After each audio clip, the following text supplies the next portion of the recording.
Welcome, everyone. Welcome. I'm pretty sure D doesn't talk like that. Hey, thank you so much, by the way, to Thragon for his subscription. Thank you so much, Roll for Damage. Roll for... How'd you pronounce that, Lily? Roll for damage. For because we are an damage. all femmes and friends stream. Alright, Roll for Damage. Thank you for hosting us. I am Simon at Wandering DM. Welcome to the channel, everyone. Tonight we're going to be playing a Lady Blackbird hack that Deirdre made, and we are going to realize that I haven't changed the names on the overlay. So I'll do that while everyone introduces themselves. I am a professional. Don't worry, I know what I'm doing.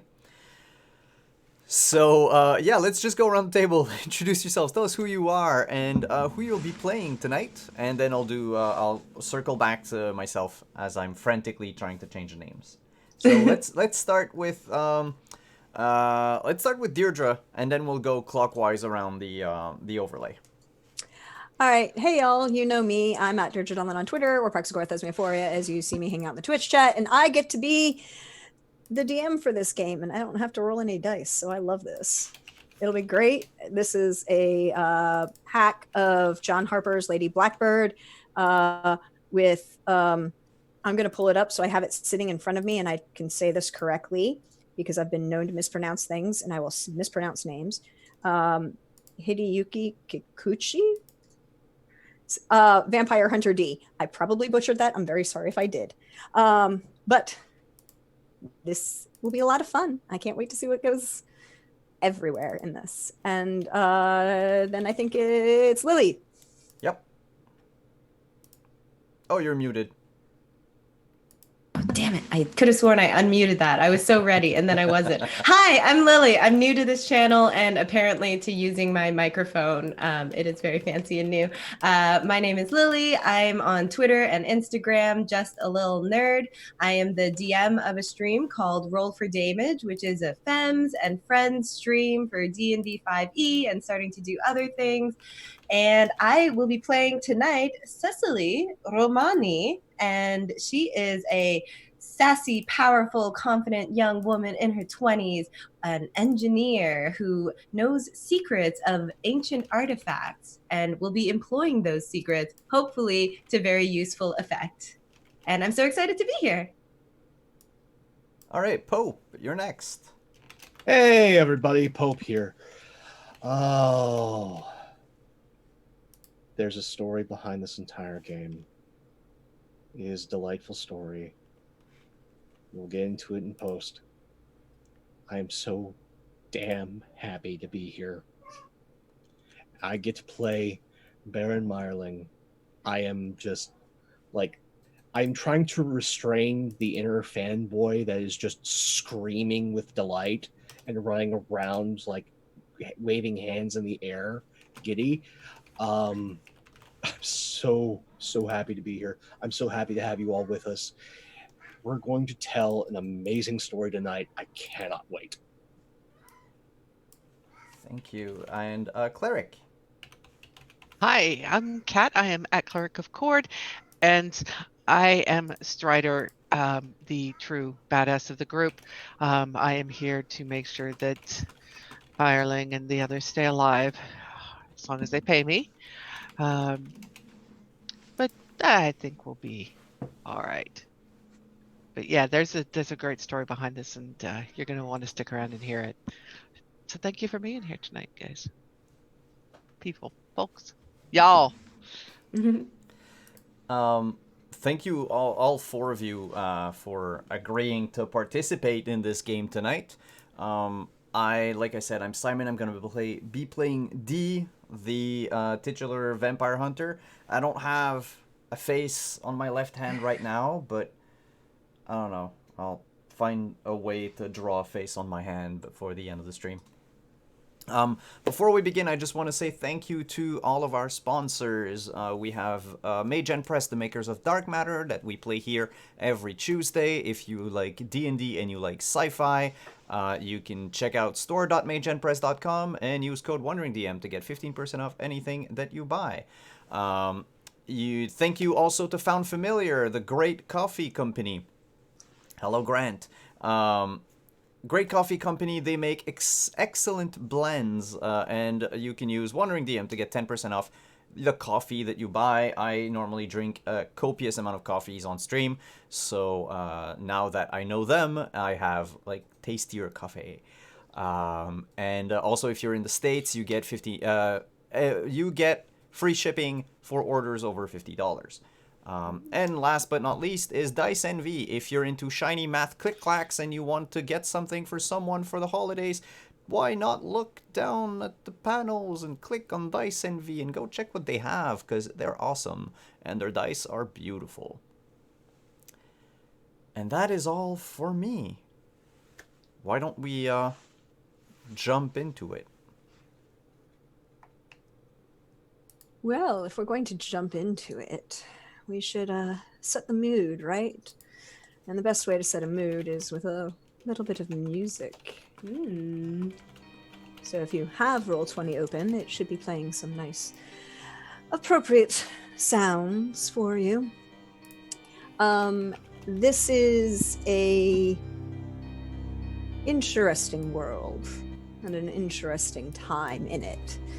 Things have changed. The world is changing, and some are embracing that change a little bit better than others. Can you lower the music a bit on your end? I can lower the music Oh a bit no, on wait, my end. I'll lower it on my end. Never mind. I can do both. We wouldn't want people to be totally overwhelmed by mood. That's for later. But this is a world of vampires and humans. And the vampires rule. They are the noble ones. They own the land, they own the territory. And their feudal serfs are the humans. The technology, well, some people still can use it. It's still there. Interplanetary travel exists, if you can find someone with the right ship and the right power source. It's a little hard, though. But these four individuals are traveling together because one Baron Merling and his current bodyguard, Strider, a modified human of his acquaintance, are on the lookout and search for Merling's beloved Charlotte. She was a human, and when her parents discovered her and Merling's affection for one another, they removed her from the local village, shall we say. While traveling, Merling also hired in another bodyguard, a famous associate, one who he has some slight, not disdain, but superiority over, as, well, D is only a Dhampir, half vampire.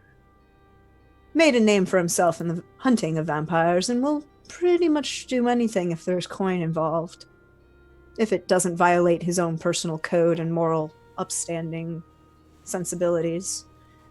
But no one's 100% sure what those are.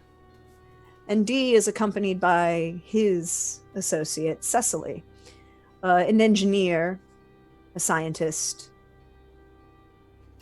a woman of foresight, and the ability to access that amorphous world of foreknowledge that exists. Unfortunately for them, they ended up in the village of Barberway. It's on the outskirts of the southern portion of the northern sector. At this point in time, after the nuclear bombings that have caused the vampires to rise, most of the world is a single large landmass of Central Eurasia and Europe and Africa kind of mushed together. But The city of Barbaroi is under the rule of the Bloody Countess. But it's roughly 2 days to her castle by coach. And these individuals don't necessarily want to draw that Bloody Countess Carmilla's attention. It could go awkwardly. They've managed to hide their, formal names so far from the poor village thugs that have imprisoned them in a makeshift space.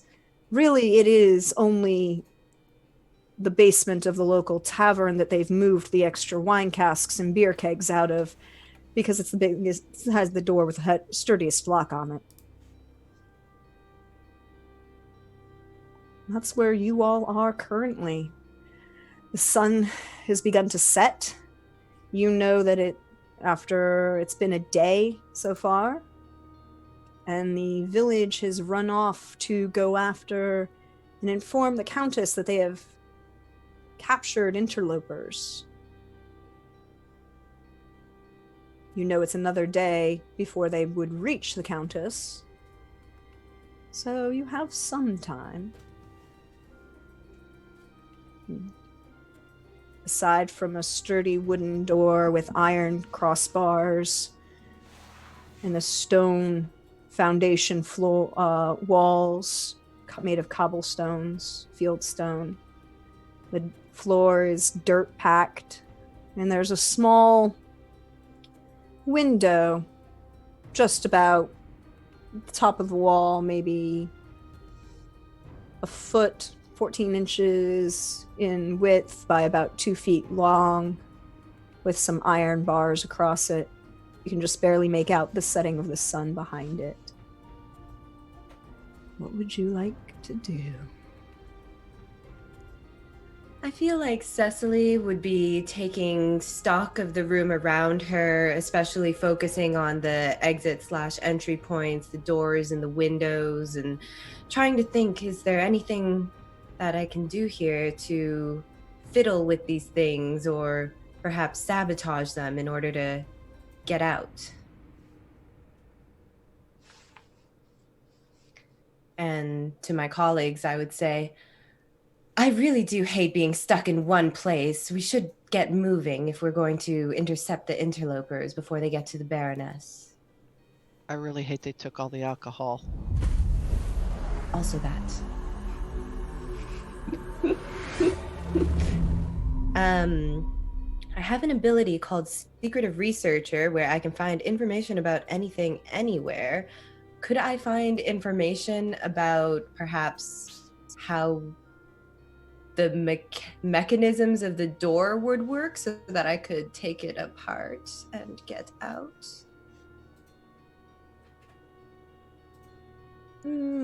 That's not so much research, because research is going to be information about it, but you have engineering, right? I could sabotage something. You could see if you could manipulate the door itself. I mean, there's no handle on this side of the door. Tricky. Hinges? You can't see them per se, and you know that when you were shoved in here, the door opened outward. So I stand there tapping my foot impatiently and staring at this. I don't like puzzles I can't solve. It seems to me like we might need to either get out through the barred windows, or if somebody has some brawn about them, I look at the bodyguards, perhaps they could smash a thing. Smashing causes too much noise. We can do this quietly. I've paid you well enough. But I guess I actually have to do something. Getting up out of the corner, keeping an eye on the window and what light's coming through. Is it night yet? The last vestiges of life just begun to crest. You can just see the oranges and reds at this point. There isn't any sunlight streaming through that window. walk across up to the door. Just give a firm tap. Firm knock. 3 steady hits.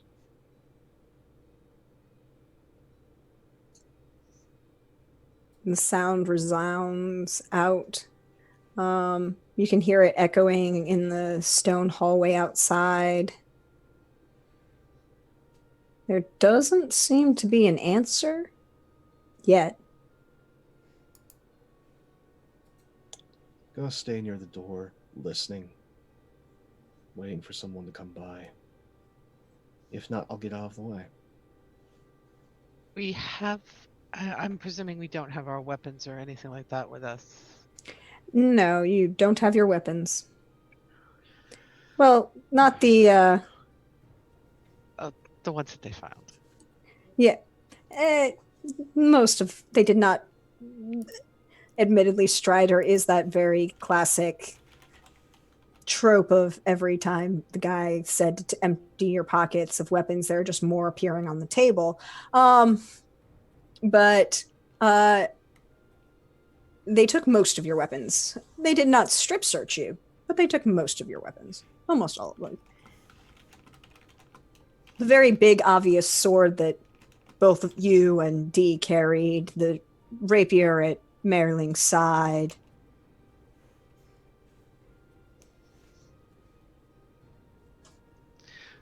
Trying to think if he might actually try to pull out just a very thin stiletto and have a go at that lock. I mean, the handle's not on this side, so you'd have to. We don't have a keyhole. You don't No. see it. Oh, okay. It's just a latch bar that you saw when you walked in. Hinges. You knew the door opened out, but you can't see them on the inside.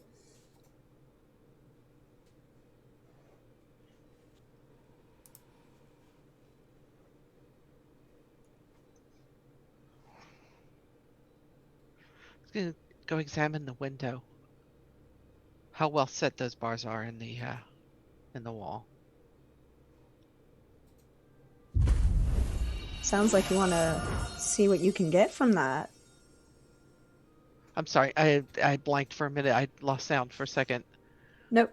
Sounds like you actually want to see what you can find from that. And Yeah. do a little bit more of a. Yeah, wants to check it out a little bit. I mean, they look pretty solid at first glance. If you want to do something with them, you can always make an argument to roll for it. Let's see.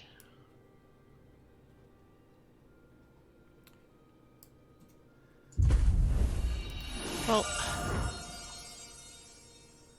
I am here. I do have a key to protect the Baron.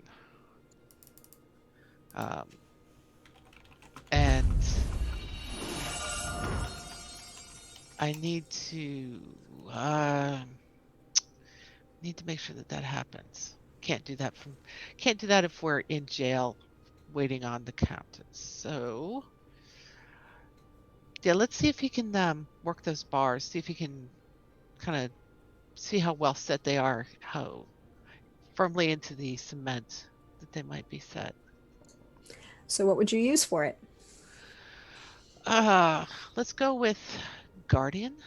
Okay, so you get one just cause, one for Guardian. Right. Let's see. Take my pulse here. Let's see. Let's go with get one for Tough. And one for Scrounge. Mm, Those are under Assassin. yeah, you can't jump. Oh, that's right. Okay, that's right. It's been a bit. No, it's okay. That's the thing. You have to remember that once you pick a trait, you can use any of the tags under that trait, but you can't jump traits. Right. Unless you had a secret that you could do that, but I don't think any of you do. So Guardian, Awareness, and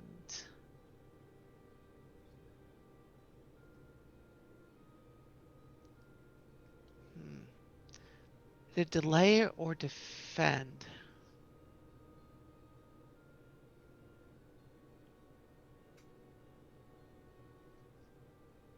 Let's go with threats, actually. I'm thinking we've got threats in there. Because we're under a threat. We're under a threat. All right, so that gives me 4. We'll go with that. And you can always use any from your pool. You have a pool of 7 to start. Yep, I'm gonna take 2 from my pool. Okay, so you're going to be rolling 6 then. Yep.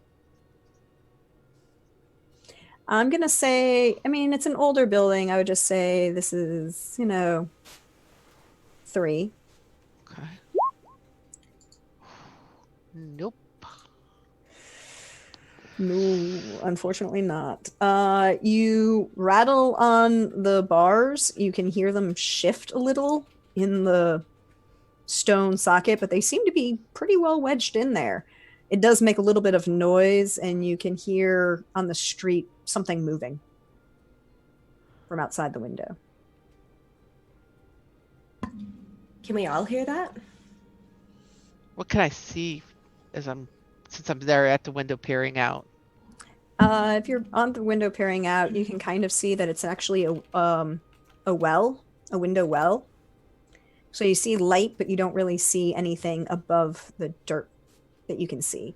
For those who are not used to New England basement window wells, you have the window, and then there's like a little dugout place, maybe about 2 feet by about 3 feet in front of the window, and then it's shored up so it's kind of pushes against the foundation.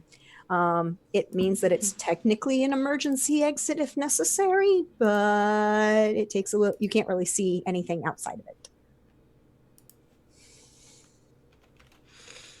Any luck with that, Strider? No. He's very grumpy. You It seem very grumpy. It should be noted that during this whole time, D has been leaning up against the wall, arms folded, just waiting for one of the others to do anything. And when he realizes that he's probably the most apt at getting them out, despite making noise, he'll get up to the door and put his hand on it, and with one firm push, like if I roll well, we'll break the door open. Mm-hmm. Because I feel this is like the moment that, mysterious anime protagonist does something. This is probably the moment that mysterious anime protagonist does something. What are you going to use for it, though? I'm going... Oh, Yes. just a reminder, Cleric, you get those 2 from your pool back because you... Yep. Yeah, I'm going to use Vampire... Well, one just cause. Vampire Hunter. Brutal. And I'll argue that I'll use Immune, because I'm immune to pain, it seems. So that, the wooden splinters getting into my hand. Oh, my left hand, just to make sure I'm pushing with the left hand. And I will use 3 dice from my pool. So 7 dice total. I'm going to say this is a 3. Again, it's an old makeshift space that's basically the tavern's basement. 5. Ooh, 5 successes. You go and you slightly sigh as you're like, wow, I really have to do something. Go and push against it. And as you go to do so, your hand mutters about, what are you doing? Why? No. Why are you doing this to me? And then you hear it muffle against the sound of the wood as you shove, and you shove hard enough that the door hinges burst more before the door does. It's actually a really good, sturdy, aged wood, and the door just falls against the far side of the wall. Well, that was effective. And loud. I see we're using brute force now. is that why you hired us? And No. Strider steps out to check and make sure it's clear before allowing Myerling to come out. They took our weapons, right? Yeah. What do we see in the hallway? The light's dim, so the two mortals are struggling to see a little bit of anything, but it's again that field stone and cobblestone foundation, hardwood floors, and a stairwell leading up pretty solidly made wood stairs, probably more to support the weight of the barrels going down them.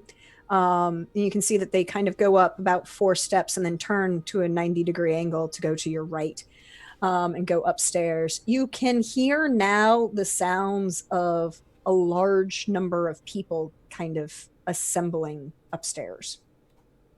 Well, it seems the only way to go is up. So I would like to go ahead and take a look and see what we're dealing with up here. And I would like to use my jack of all trades to sort of like sneak ahead a little bit, and like go up the stairs a little bit and maybe like listen if there's like something to see the things, but mostly like sneak. Yep. So you get to use one. So it's basically a pool of d6s. Mhm. You get one just because.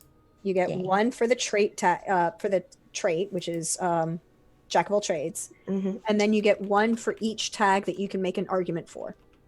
I think quiet, yeah. Mhm. Sneak, Definitely. yes. Hide, Yes. I'll be hidden. And dexterously, I would like to move. Okay. And perceptive. Or would that be like a separate role for my Nope. percepting? Nope. It's Sweet. all under the same thing, and I would say they're not being all that quiet upstairs. So you need to roll 3 successes, and a success is anything 4 or above. All right. I just rolled a bunch of dice. So do I give you my total? Or I give you how many of them are above a 3? Because a bunch of them are above a 3. Give me the total of how many are above the 3. Okay, so I have a 5, a 6, and 2 5s. I have 4 that are above a 3. So that you made your DC was 3, so you succeeded your DC. Cool. You sneak very quietly up the stairs. The 2 non-humans of the group can still see you and hear you, but they're vampires, whatever. They're vampires. The people upstairs do not. You crest the corner of the stairwell and you can just make out a number of what were a couple of the village thugs that rather surprisingly overwhelmed you in a way that you weren't prepared for. And more you think because Strider was trying to get the high grade alcohol again and wasn't paying enough attention to what was going on behind him. An unfortunate occurrence. Not everywhere carries the brand of absinthe that Strider prefers, particularly not out here in the boonies. You do notice, however, there is another figure with them who seems more important. This isn't a village thug.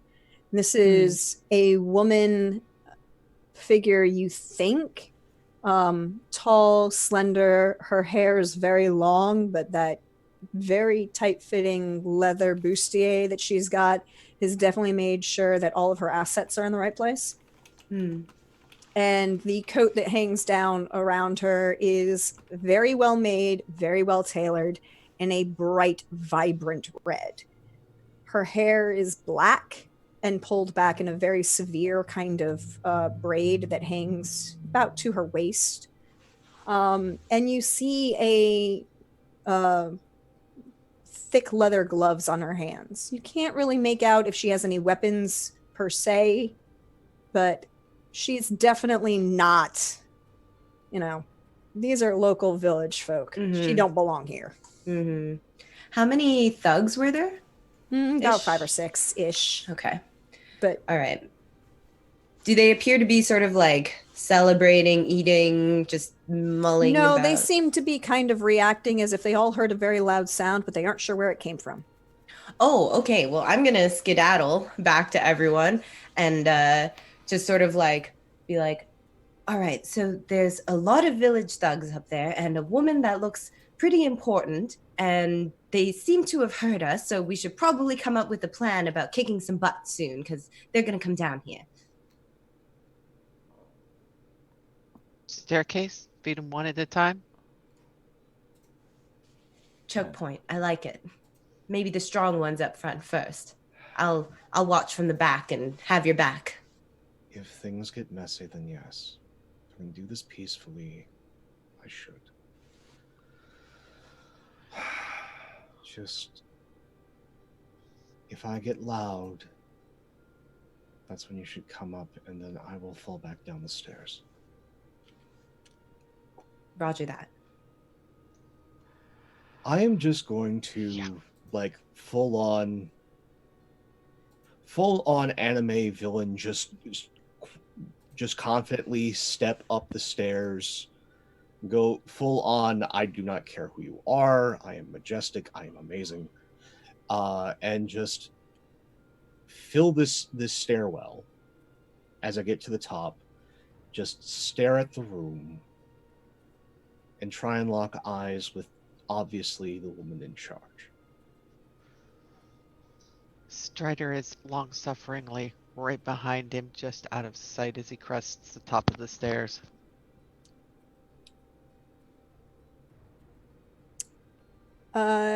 You crest the top of the stairs and you see a woman standing very obviously at the top of the stairs. She seems very almost out of place here.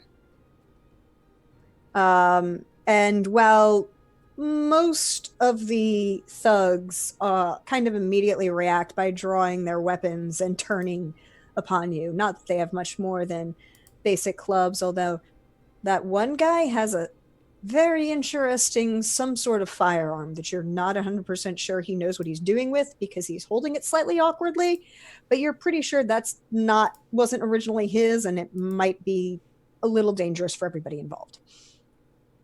She doesn't. She just turns to you and smiles. Good evening. A pleasure. I think we've waited long enough. We're leaving.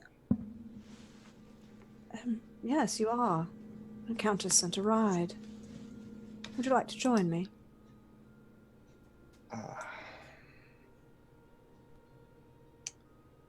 Actually looks like put out. Like a little surprised and upset. Are you certain the gentlemen behind you are fine with this? I'm quite sure the gentlemen behind me are going to do anything I want them to. That's why I'm in charge and they're not.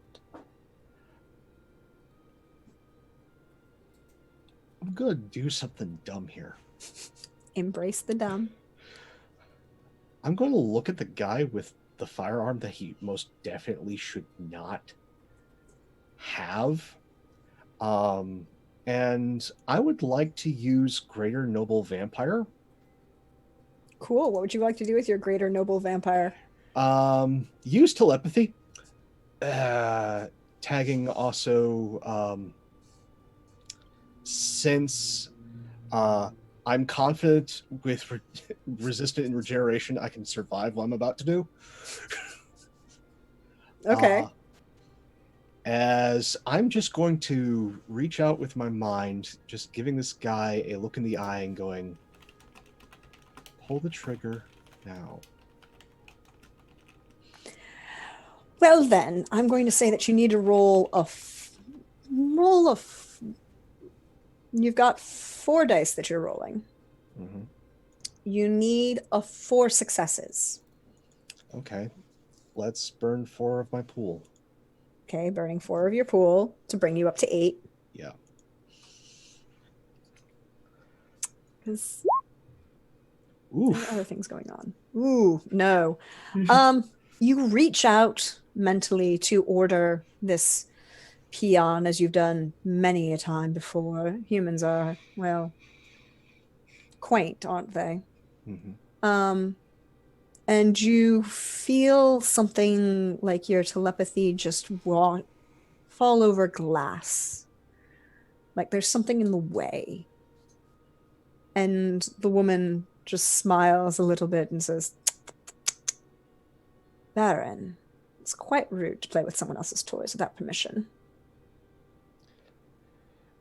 You're Are you renting coming? these. What was that? You're renting these. They're not yours. Well, they're not mine. They do belong to her ladyship. I just happen to help her ladyship on occasion. I apologize. We haven't been properly introduced. My name's Caroline. All right, Caroline, where is this carriage? Right over here. Would the other like to join us? I did so want to meet him. I have paid for my entourage. They are coming with me. All of them. Of course. So then. Right this way, please, ladies and gentlemen.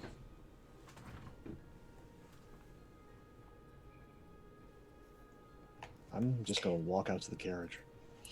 It's real nice, and it's drawn by 4 of the cybernetic horses that Dee is usually used to riding. Almost a mini room, kind of open it. There are 2 banquettes on either side, a full bar, full blackout curtain, blackout shades and windows, very obviously built for noble travel. So Marilyn goes and gets inside the. No, I'm not gonna get inside. I'm gonna stop in the doorway outside Ah, and just say, and you're going to return our weapons. when we get where we're going, No. there's no reason not to have them. I mean, okay. Well, why would you need them now? We're just having a little party. Sign of good faith. Fine. I'm sure See? we can wait. Everybody will be inside. Is the other half-blood joining us? Please refer to him politely. I mean, most people call me that, and I just not quite sure what the appropriate terminology is anymore. Dhampir, or his Oh. name, Caroline. Fine. Dee, are you joining us? Looks like I have no choice. He says as he walks up the stairs. So I look at Strider and I'm like, well, I guess it's a party and we're all headed there together. Strider, as he shrugs and he walks past and he sees the guy who's still holding the gun inappropriately. Strider wants to take the gun from him and shoot the other hirelings. all right. How do you want to try and do that? Well, we'll start with Warrior. Well, one just because Warrior, combat tested, brutal weapons, and fast. And then we'll throw in Secret of the Warrior. Is that going to help me with anything? Or just Key of the Warrior, Consummate Warrior, and Crave the Thrill of Battle. Yeah, your key is every time you hit your key, you get experience. Okay. So your keys are personal, and it's things that to help you determine your role play and what you do. Okay. Your secret. Whoops. I love that, Simon. Thank you. His left hand. So you. By the way. Yes, you can use your Secret of the Warrior because you're warrior trained. It doesn't do anything mechanically. It just means that you are proficient in any weapon that you pick up. Anything you want to use as a weapon is a weapon to you because you are Strider. And he has no absinthe, which he's really, really upset about. So that's 6. We'll throw. What am I looking for here? You're looking at just 3. It's relatively simple. Yeah. Right. We'll throw in 2 from the pool just for fun. It's because of the way I've been rolling.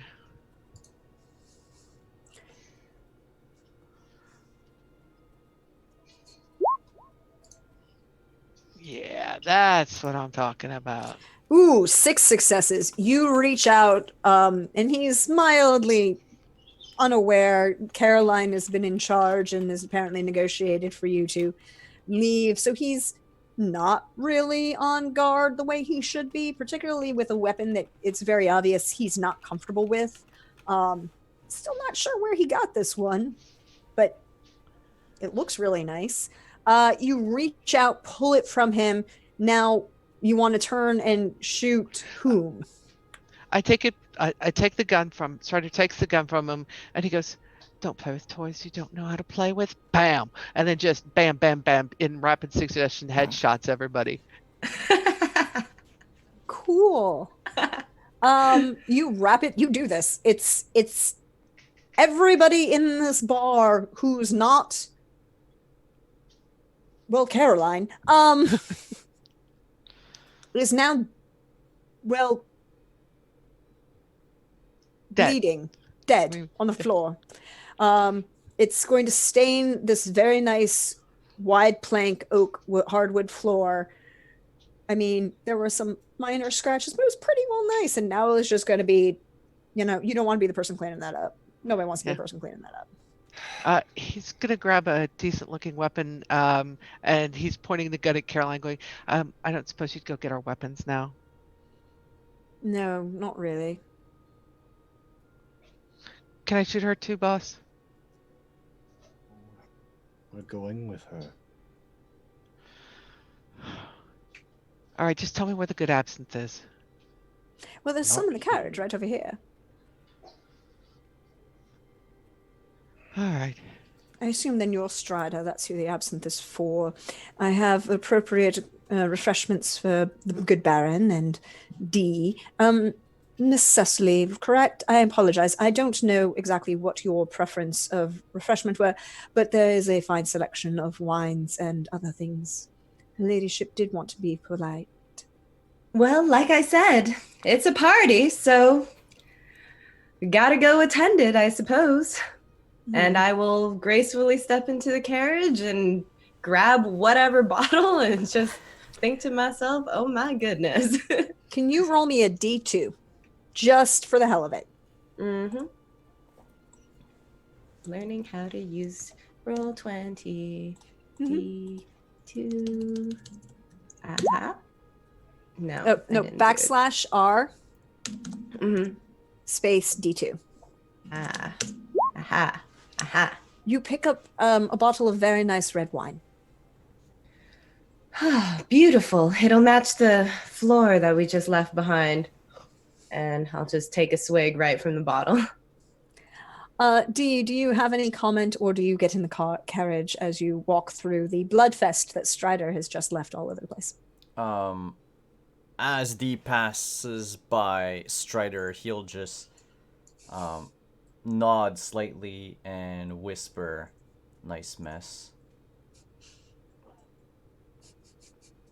I figured I'd return the hospitality.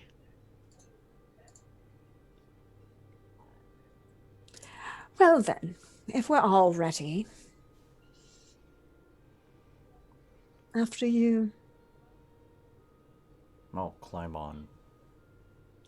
In. As you climb in, you notice that she closes the door behind you. It doesn't lock, she's just closed it. And then there's a brief sound, like a gust of wind. And then she kind of you hear a rap on the door again. Yes. My hands are a mite full. Could you please open them? Unless you don't want your weapons. Opens the door. And she just kind of drops your various weapons and pulls one of Strider's extra knives from between her cleavage and drops it on the ground. I could put that back for you if you'd like. We'll talk about it later. All right. Careful, Strider. I need you to have both your hands. I did both my hands to put it back. Trust me.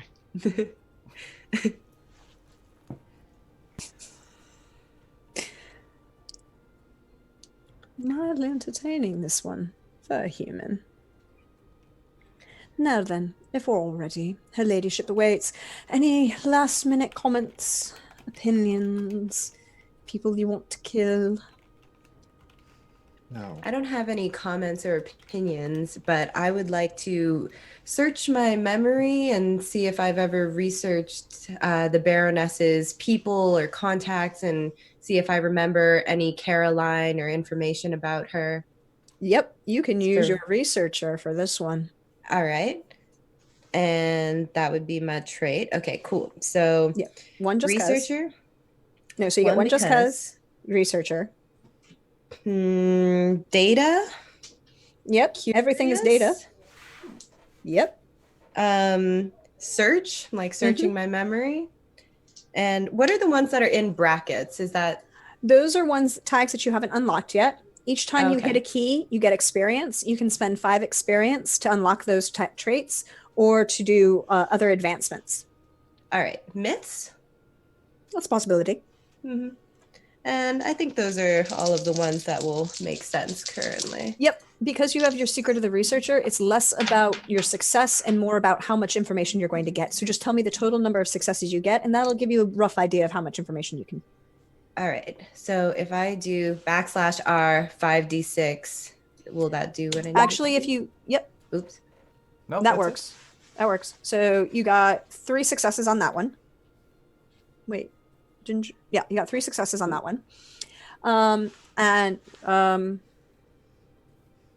You know, you're searching back, and you did a lot of you are a prepared individual. Aside from the fact that you also like to, look into the future, you also like to know what you're going to be doing. And you know that Mayorling asked for escort through the northern sector, looking for Charlotte, and that there might be a possibility that you should be aware of certain important people in that area.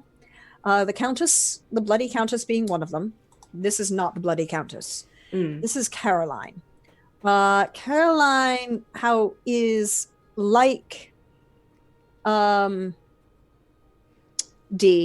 a Dhampir. She is a half vampire. She is known to also be possibly rumored to be a descendant of demons. Oh. And specifically succubus. Charming. Extremely so. She's not one to usually default to cheap pranks, but she's in control. She supports the Countess in the rule of the sector, and she's rather violent and known to control others mentally. Charming. Mm-hmm. There is also rumor that she has other powers of transformation, specifically of herself. Maybe you can't be 100% sure, but you heard a rumor that she could kill someone with her hair. Makes sense. I'll just snuggle up with my bottle of wine and take some sips and just run through information in my head as I get cozy in my corner of the carriage. How big is this carriage exactly? You could probably say it's a little bit, maybe 15 by 10 on the interior space. So a decent sized room. Okay, so Right. we're not squished in with one another. Like there's plenty. No, there's plenty of space to spread out. There's a full bar. There are snacks for those who can dine on actual food. There's blood vintages for those who prefer that. Your weapons are currently in a giant pile in the middle of the floor. Although the walls of the carriage are like a heavy, dark black metal of some sort, probably one of the ancient technology metals that is most of the noble vampires use to protect themselves from sunlight. It does also seem to be padded and draped in red velvets and heavy brocades. In it, you do see the seal of the bloody Countess Carmilla Elizabeth Bathory in the center.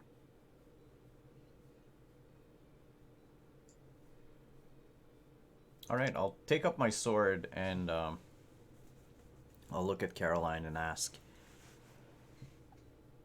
So, what is your name? I'm Caroline. I'm sorry, you missed the introductions. Those were earlier.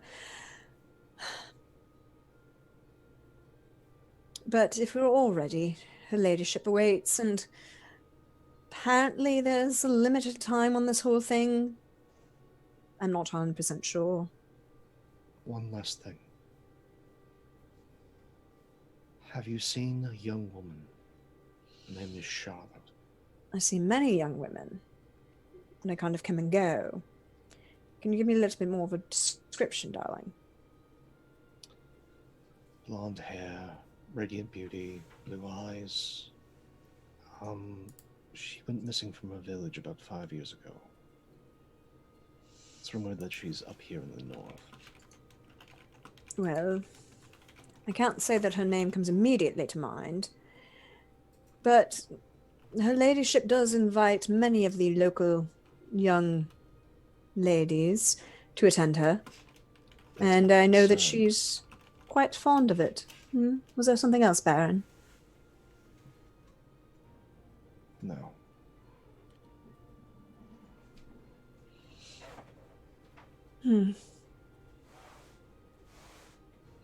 Well then,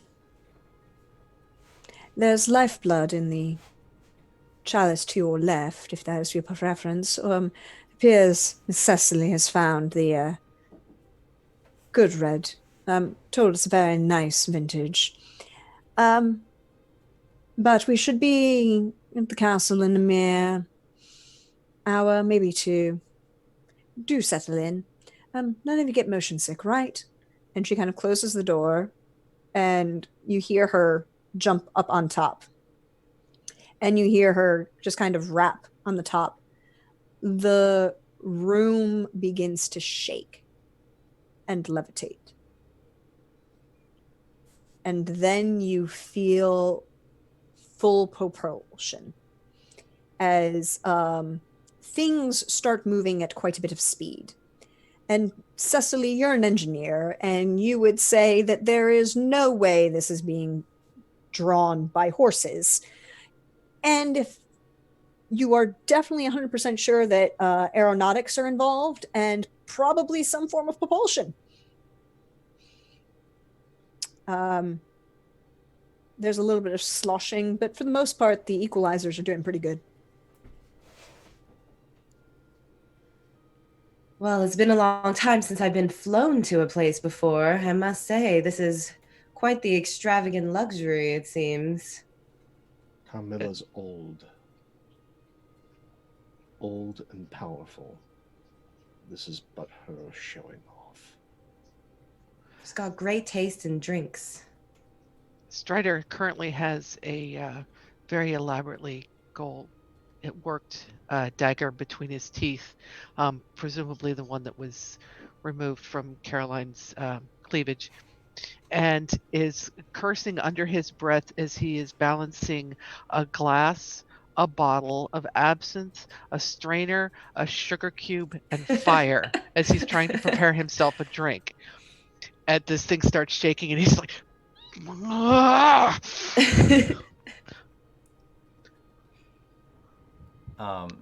Dee will turn to Mayorling.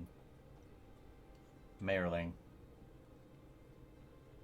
do you think the Contessa has Charlotte? She either does or she did.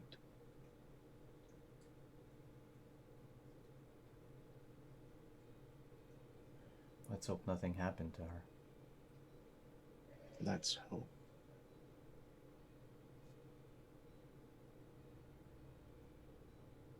Brood. Is that one of your actions? Yep. It's one of my my keys of the brooding. I mean, okay, That's just a default status of D. Less an action, more default personality. It's a pleasant ride. You have maybe half an hour, you feel, maybe an hour before anything happens, based on what Caroline said.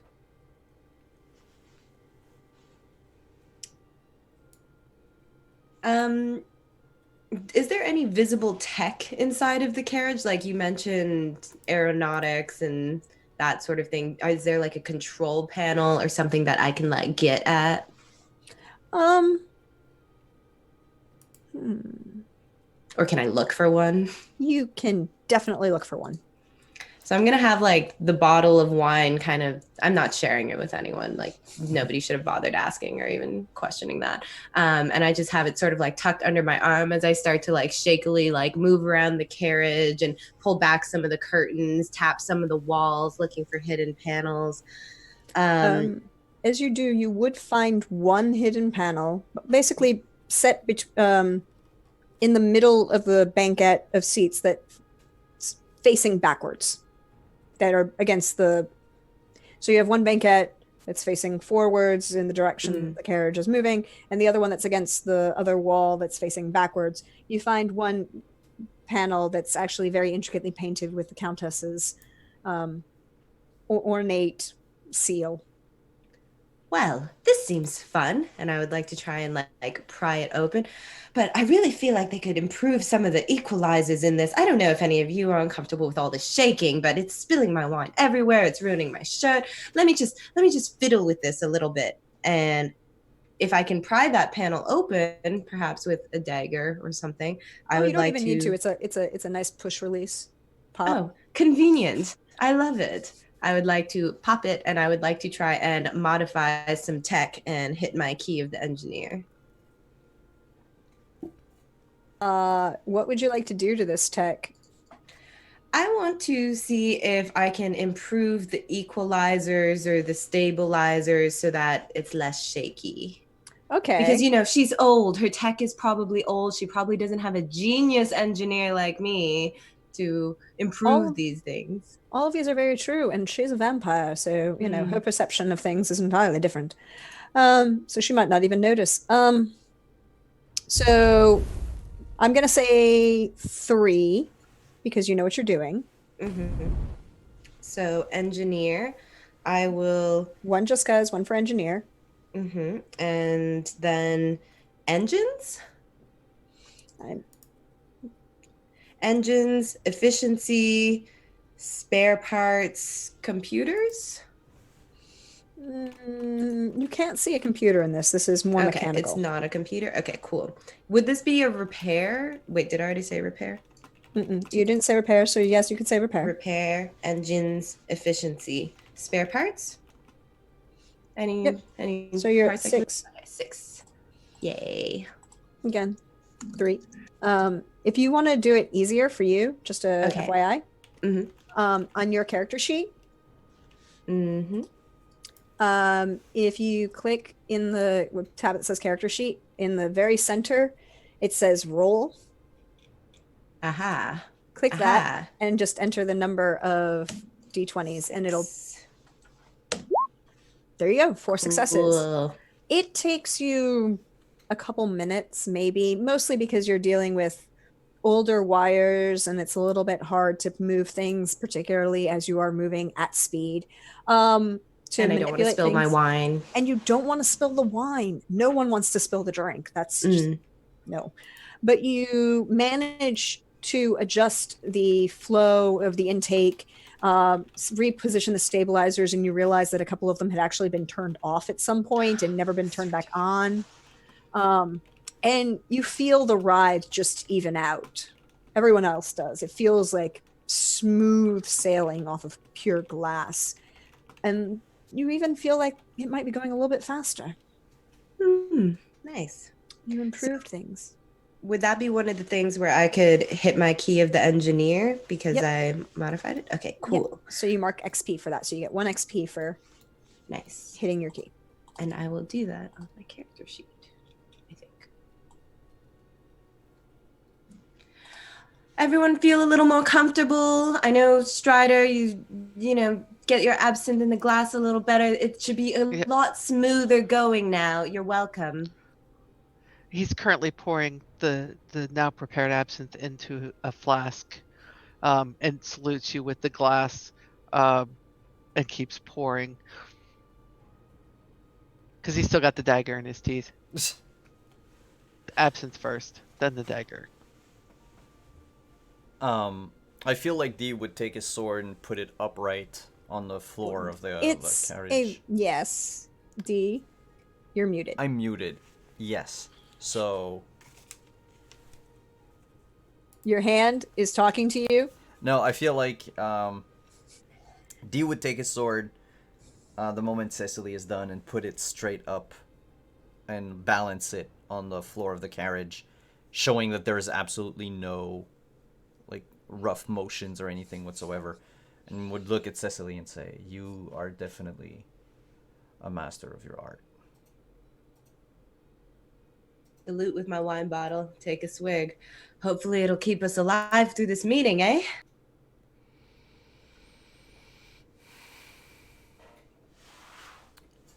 Yeah.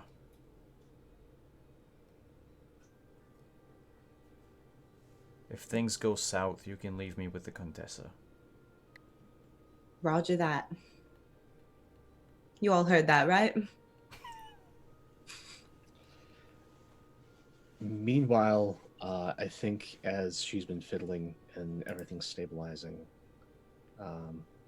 Meyer is just eyes closed, just trying to sense everything around him, especially after that incident with Caroline earlier.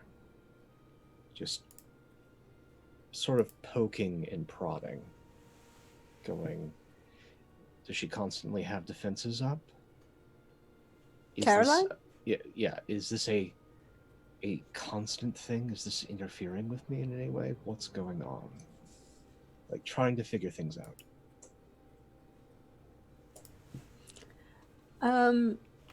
It is a little bit of a interesting. You can get some interesting feels and notes. If you want anything more, you're gonna have to Okay. let me see how well you do. In that case. So, Greater Noble Vampire, telepathy, sense. I'm pulling on my immortality and my experiences. This usually doesn't happen, so I'm tagging resistant. So, and then one for just cuz. So 6. Yep.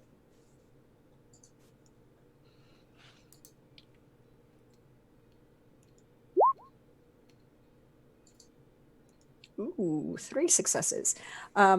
This is good. Like I said, it was more along the lines of figuring out how much information you were going to get versus a difficulty. You proke and prod, and you feel like the telepathy that you have flow off of her like glass, and it's less permanent. It's partially permanent defenses, but it's also she's not vampire or human. There's something about her very mind that's different. And you know that she made a comment about, being a half-blood. The same as when she made the half-joking insult to Dee at the same time. So you know that she made a comment about that and that she could be possibly a Dhampir, but you also know Dee. And you have, on occasion, poked around in Dee's head.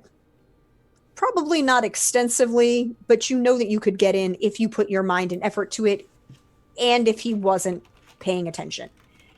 This feels alien somehow. Like, just an experiment, a mutation. maybe one of the sacred ancestors a little. Just coming out from this sort of like serene state to just eyes narrowed forward, just looking very upset, deeply perturbed.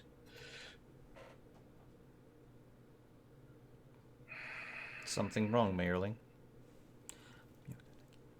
You may get your desire, Strider, quicker than you believe.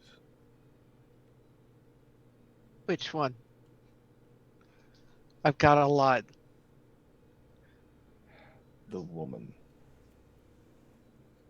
Oh. Should be a fun evening. Like I said, it's a party, so party on. Cheers.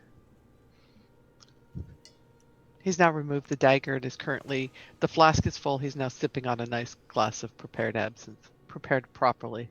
Now that the flight has smoothed out, it's much easier, less damage, less chance of setting the lovely curtains on fire. It's probably why Cecily did it, noticing the fire and the finicking. I was like, ah.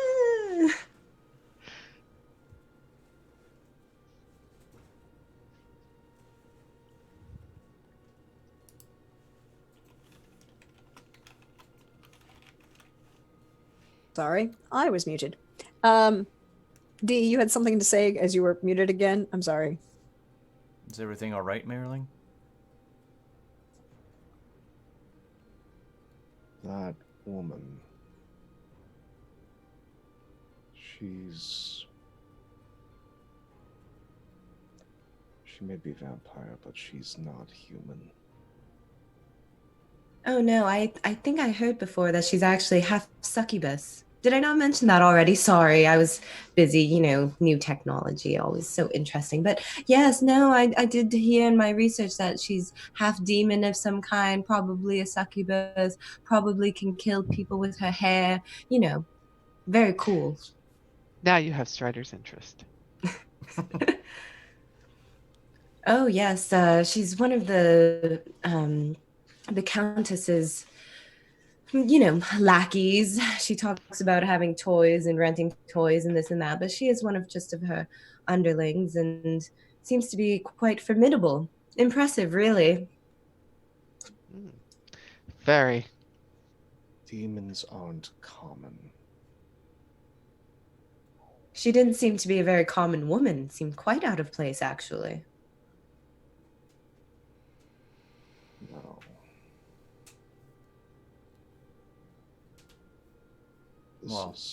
This is something old. She's something old. Some experiment. I has an out-of-game question. Yep. Demons in this universe. Yep. I gather they're not, one, common. Two, they probably, where do they come from? Are we talking like D&D demons or? No. Well, okay. Lore time for the wonderful world that is the general world is called 12,090 AD, which is the year that everything takes place in, or the beginning of when everything takes place, and then it expands over like 15 years after that. It gets messy. Time.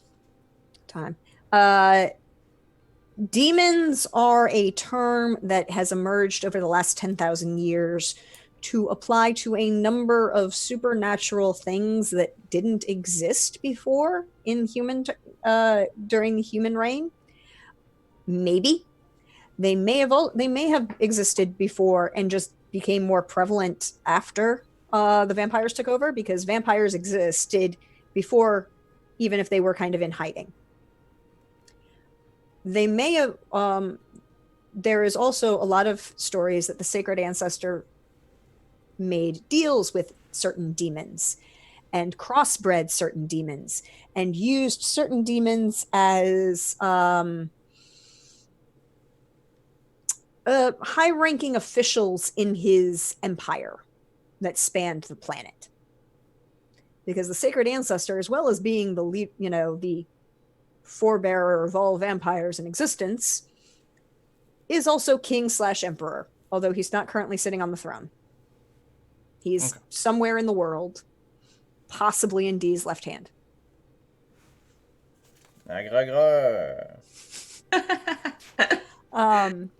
But no, Dee would know that demons are not common.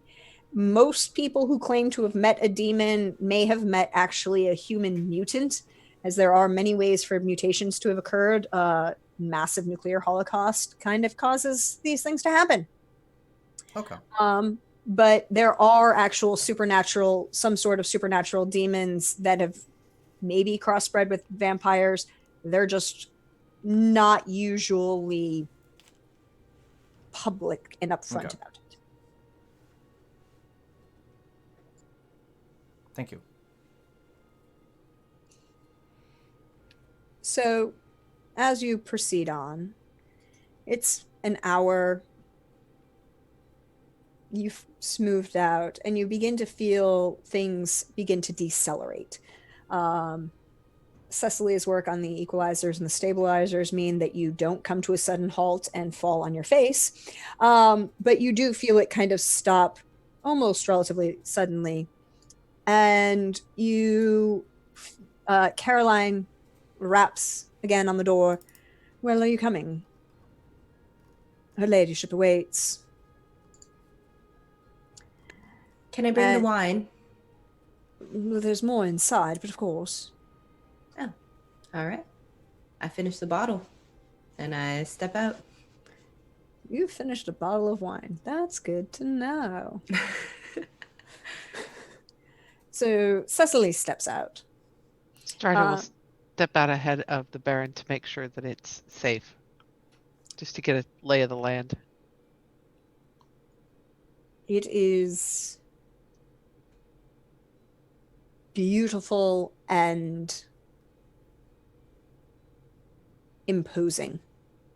It is a large 4, maybe 5-story arched doorway with intricate carvings, kind of a cross between Art Deco and Gothic Revival. Stone and glass and metal, bronzes, lights shining from sconces that look like tulips or other roses. 2 giant feminine hands are holding open the door. They seem to be adorned with rings and bracelets. Long talons kind of extend from them into the actual doorway itself. There's a short staircase up, but the width, it's nothing. I mean, it's like 6 steps or something, whatever. It's merely to make it more imposing. The lights here are definitely not gas or fire. They are electric of some sort, possibly even plasma. This is old technology that isn't common. And you can feel the weight in the air of just this sense of both foreboding and anticipation. This is literally Strider's aesthetic. He's like, nice. Did a good job. I like this place. It's safe to come out. He steps aside. Erling steps out, takes in everything. Just breathes deeply in, surveying it all. Steps aside for Dee to come out.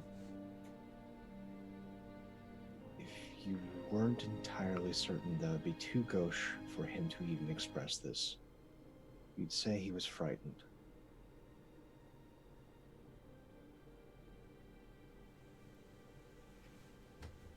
Dee will come out of the coach last and just put a hand on Merling's shoulder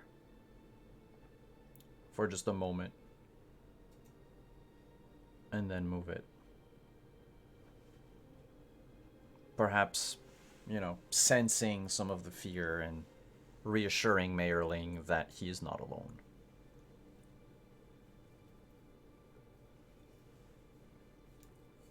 I'm like probably swaying on my feet because I finished the bottle of wine and just sort of like looking over at Carolyn. And I'm assuming that my inhibitions are a little lower because I finished a bottle of wine. And I just kind of want to like lean over to her a little bit and be like, I heard that you were half demon. I'm sorry if that's offensive, but I'm really curious. Is that true? Your hair is Yeah. beautiful. Oh, thank you, darling. Hang around long enough, you might find out. Oh, I hope so. All right. Off we go then. And I'll toddle away with my empty bottle. Merling and Dee, because you're still at the back, would definitely notice that Caroline kind of turn her head and evaluate Cecily as she walks away and smirk at the two of you. Strider's evaluating Caroline, but he's actually also he's a step ahead of the Baron and half a step off to his side. And while he looks kind of nonchalant, he's not. He is aware. He is holding on. The sword is ready. The weapons are all tucked away and ready to good to go. Well then, if we're ready, do you mind wiping your feet before you step in? Her ladyship doesn't like a mess. And there's just this glint of smirk on her face as she says that. And walks inside, kind of gestures for you, all of you to go for, to come along. It is a large open space. The dark metal outside has given way to a polished, almost obsidian marble of a dark stone with grayations winding through it. The large tulip and rose shaped sconces proceed even higher up the walls. You see a large looping staircase with those kind of half steps that are designed to show off more the long train of the dress that the person walking down them than to actually be comfortable walking up those stairs. The rails are heavily gilded and intricately woven wrought iron in shapes of clovers or fleur-de-lis. There's large, massive marble statuaries of mythic creatures, things that look like an imp or a griffin or a hydra, all kind of along the walls and seem to be almost intertwined amongst each other. And standing in the center of this staircase, about halfway up the stairs, is the Countess Carmilla Elizabeth Bathory. And I think that's where we're going to take the break for the evening. All right. Then we will be back in about 5 to 6 minutes, give or take. We'll go grab some drinks, and you should do the same. Stretch, do all those things, and we'll be back in a few moments. Stick around, everyone.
Hello, everyone. We're back. We were at the Countess's castle. Yep. The home of one Countess Carmilla Elizabeth Bathory. And noble leader of the northern, head of the northern sector. And a woman of, well, she's gorgeous. In a very severe, otherworldly manner. Her white, as in paper white, face, her sharp angles, her slightly elven ears. But what's most distinctive about the good Countess is her very long red dress. That has large shoulders that kind of come into a long cape and long fitted red sleeves that form a small point in the point of her hand with rings and very delicately painted red nails, and the long skirts that flow down and trail behind her a good maybe 5 or 10 feet. And the interesting bodice that, well, kind of comes across her chest, and then there's a deep plunging V through the middle and just kind of wraps around her back. And then picks up again at her waist. And very large, intricate jewelry across her throat, and very large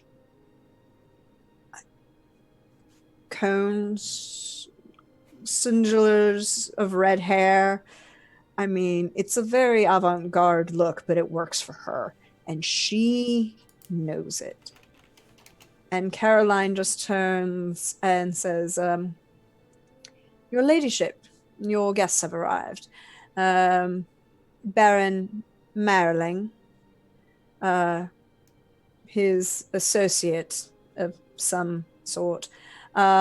Miss Cecily Romani, I believe I had mentioned her previously. And of course, Dee.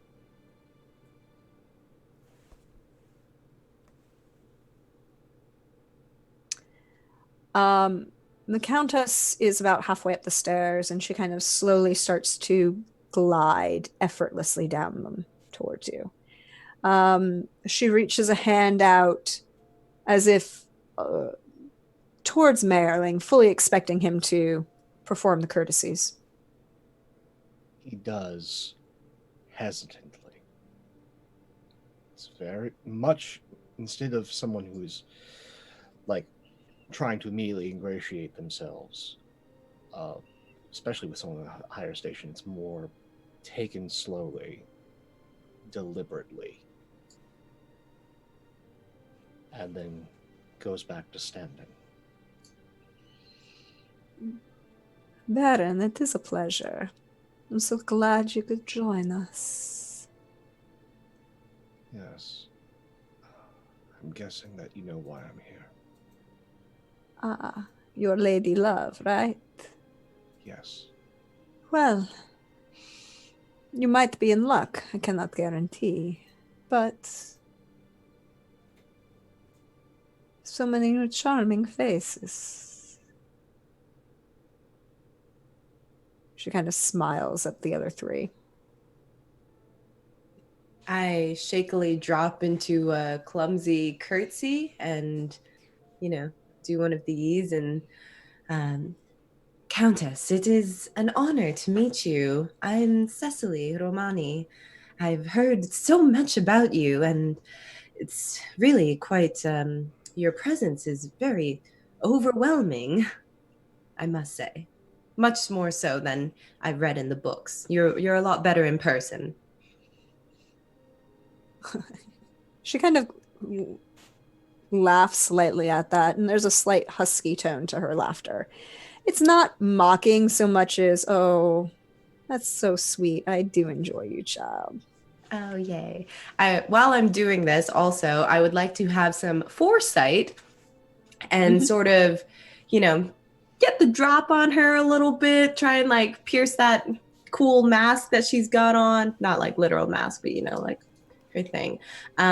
So one for foresight, insightful, aware, see future. Um, traps, is that like see traps kind of thing? See, Traps? maybe the whole thing is a trap. Yeah. Yeah. And I don't think this is manipulate. I'm not going to manipulate or anything. No. So you're rolling 6. I'm going to say that you need at least 4. That makes sense because she seems pretty cool. I would like to assist. You would like to assist? Okay. That means you get to add another die, which is good. Okay. Cool. So roll 76. All right. I already rolled 6 and I got 4 successes, but I'll just roll one more and it's also a success. So that's 5 successes. And you reach, and she smiles at you. And as you smile, you pierce the veil and you look through again the Akashic record, which is both everything that's ever happened and everything that will happen, kind of organized and slightly sentient in a way. It likes you, so it likes to give you information, but it doesn't necessarily like to be messed with. So it's hard for you to change things that are in the record. You know that they're there, but it's hard for them. And you know that this woman intends you harm. That this woman specifically intends you harm. Not just everyone else around you, but you. The young, attractive young lady that you are, and she has a problem with women being young and attractive around her if they're not either dead or, in her service. You also know that she knows that Marilyn is looking for Charlotte, knows where Charlotte is, and has a plan to deal with all of you at once. Now, you don't necessarily know what that plan is, mostly because you think it's pretty amorphous to her, as in that she has a plan and she's got it going, but she's so intelligent and so prepared and so just in her element that she can change that plan in a heartbeat and in a second. And it's something that the record can't necessarily keep up with the constant permutations of change in her mind.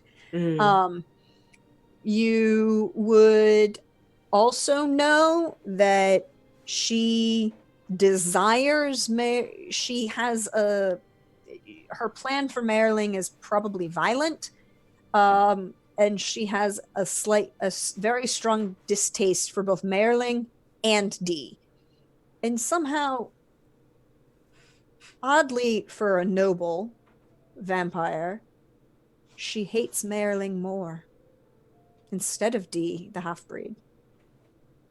When she kind of gave me that smile, was there any sort of like movement towards me or like gesture, or was it just like a facial thing? She smiled, and then you went through your Akashic record, and then as you come back to yourself, that you see that she's reaching out a hand towards you as if to invite you to join her.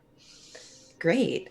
So, ever optimistic and human as I am, I scanned the Akashic record. I'm like, okay, her plan is amorphous. It's changing, it's evolving. Maybe if I put on my best face, then she will change her mind about harming us and maybe we can help each other.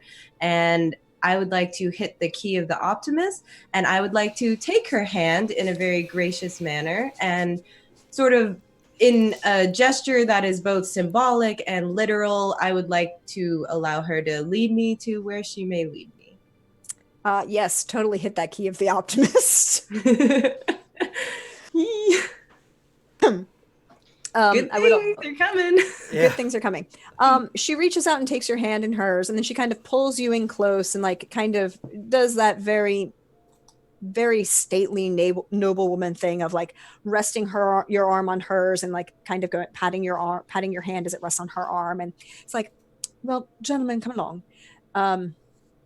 And she just gestures this way. We shall have some refreshments and we can discuss what Mayerling wishes to offer for my little vessel, shall we call it. Do try not to leave any dirt marks on the marble. It's very hard to clean. And she leads you, Cecily, up the stairs if you go with her. Yeah, I'm fully like, thank you, Your Grace. It is an honor to be in your presence, and we are ever so grateful for your hospitality. And I'll look back at everyone, and I'm like, I think as much as we've been hired to protect Mayerling, Dee has a sense of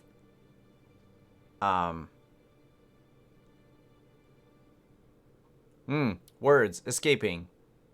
A sense of duty to Lily. And Cecily? Cecily. Oof. Yeah. Cecily. That's what my friends call her. Cecily. And doesn't fully trust the Countess. So, as much as Strider was, the first in the group to walk forward when we entered the castle, I think Dee would take up that vanguard position. So, as the Countess and Cecily start to go up the stairs, you're kind of moving in directly behind them. That makes sense. You've been traveling with Cecily for a while. You know her. Cecily, would you say that Dee knows of your precognitive abilities or just your engineering skills?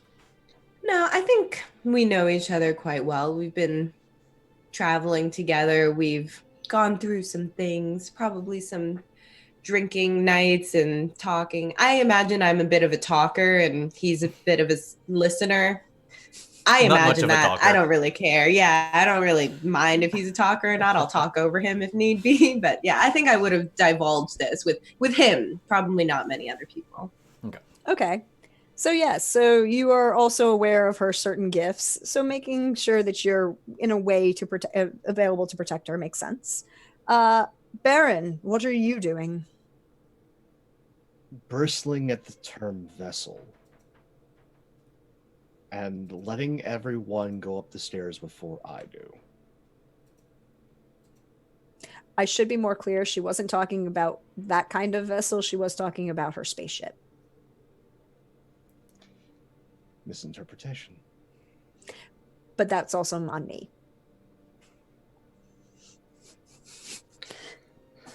All right. Still just a little irritated, especially since before the question about Charlotte and she just kind of barreled past it all. She did do that, didn't she? She kind of ignored you. So still bristling, irritated, waiting for everyone else to go in, then he will trail up the stairs. Strider, what are you doing?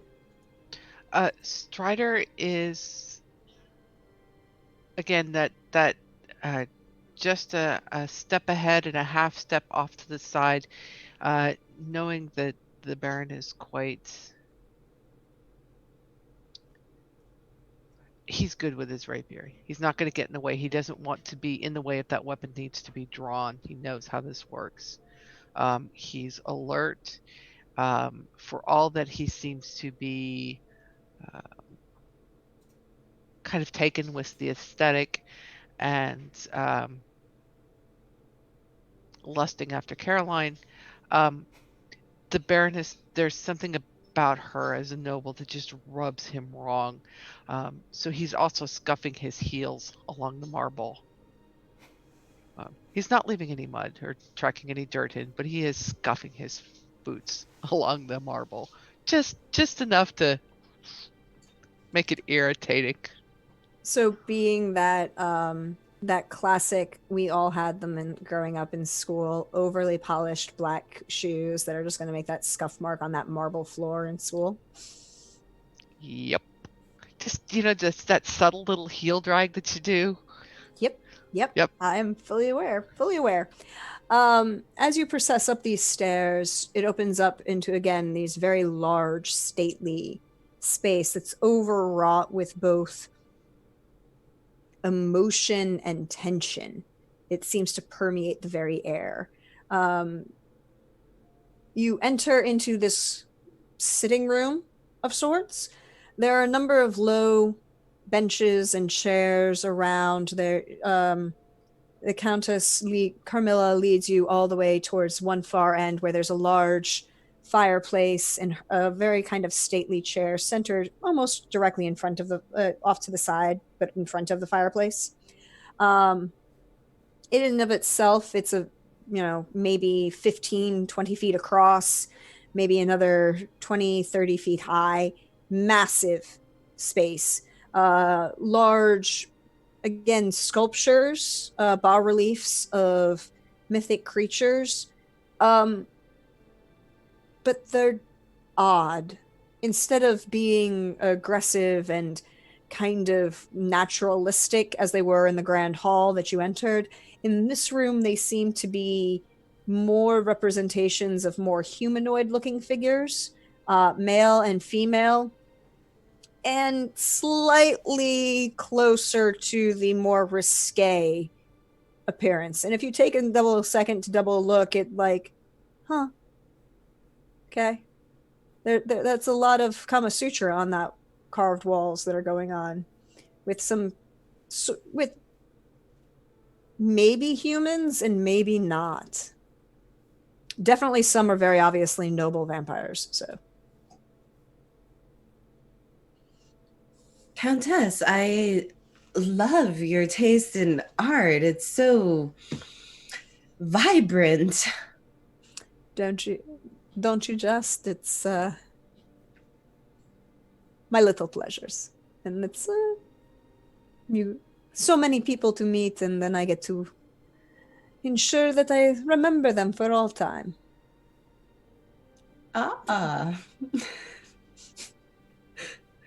I try not to read too much into the words. I'm still being pretty optimistic. I'm like, yeah, this is a good lady, good taste in art.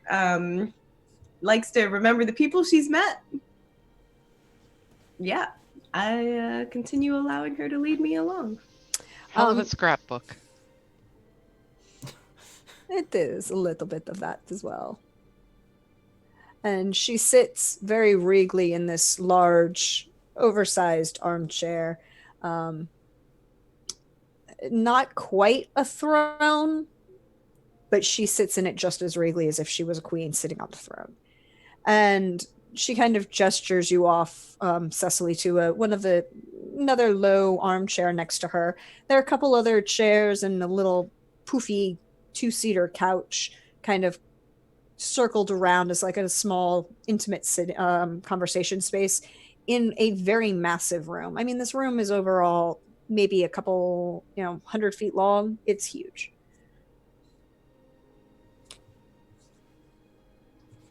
I will sink into my chair and stare all around me, and I would like to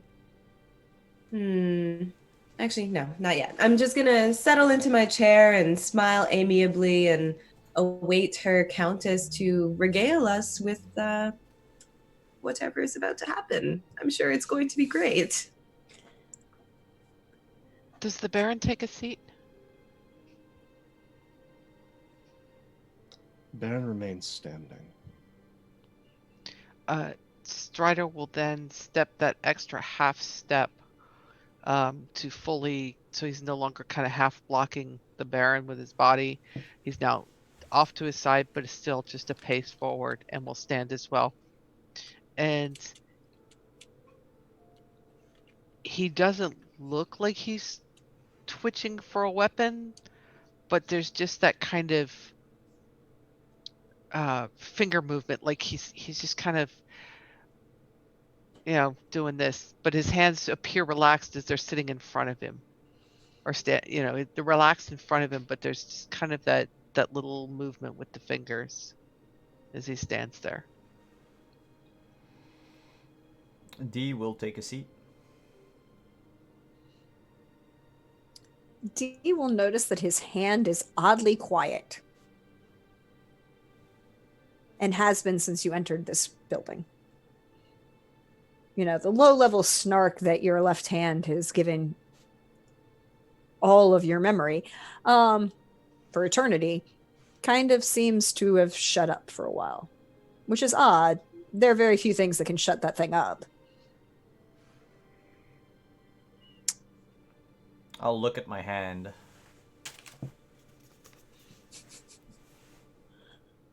You're oddly quiet. Mm-hmm. Mm-hmm. Scared. Why are we here again? Because Mayorling's here and he's paying us. Right. Good to know. When we, almost die, don't blame me. Do you want me to wave you at the lady? I'm quite sure I don't, but you can if you want.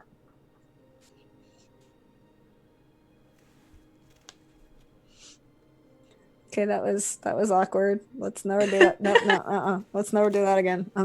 No, I don't want to see her again. You kind of hear it muttering to itself. I'll close my fist, like, slowly to try to mute muffle as much of the sound as I can. I mean, it's mostly muffled. Okay. She doesn't seem to react to you. She's instead staring at Marilyn and looks at Marilyn dead in the eye and says, Baron, won't you have a seat? In a moment.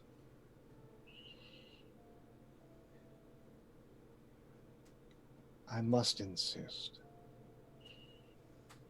I need to know if Charlotte's all right, and I would very much like to see her. Charlotte.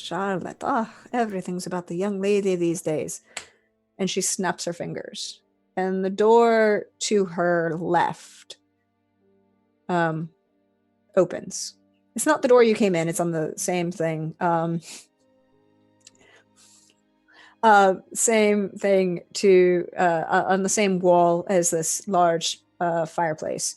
And they seem to swing out. And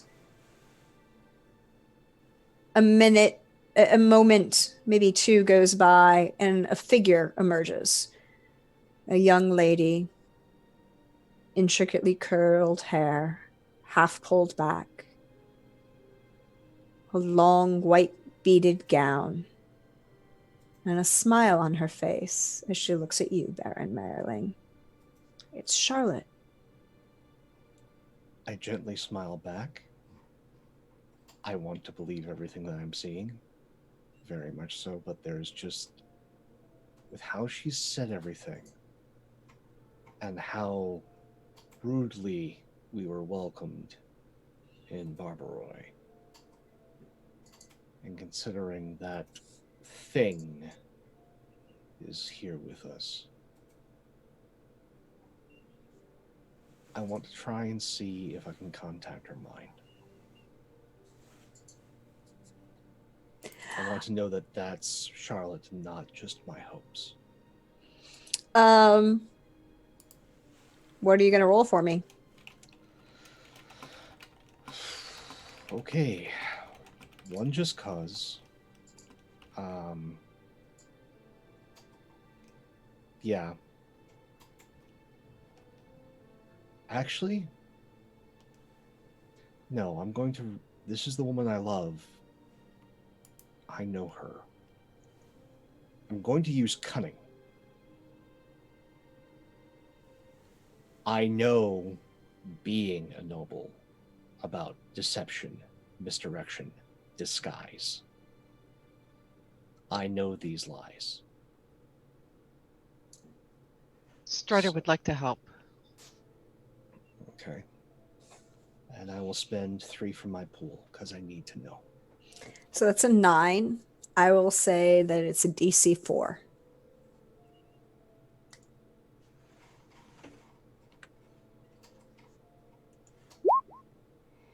Ooh.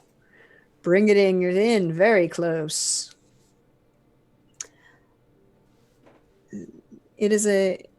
She turns and smiles at you, and as you reach out mentally to her, it's warmth and embrace that she offers you.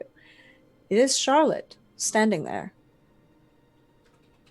And for a moment, he forgets decorum. And he will, for the first time you've ever seen him move quickly, he will go over to her side, unnaturally so. Like, one moment he's there, and just for maybe Strider, but definitely for Dee's eyes, he moves. Cape billows kind of flows around Charlotte as he just gently holds her, pressing his nose to hers. Ah, young love. Aren't they so cute together?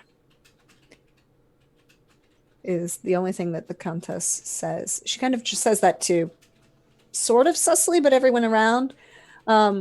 Charlotte seems to embrace you, and she does. She reaches out to you.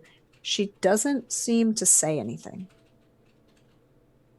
Are you all right, my love? Yes, I'm fine. I'm so glad to see you. The Countess has been a wonderful hostess. She has been helping me for our idea. It's a very fine idea. I'm just glad you're okay. It's been so long I've been searching. You're holding her, right? Yes. She seems cold.